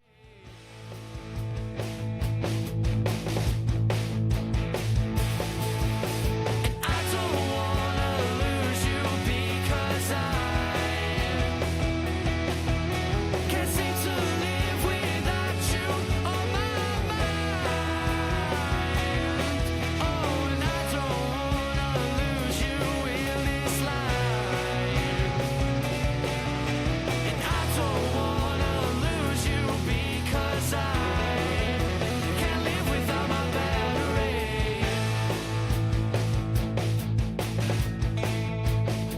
Yeah, you're my bad.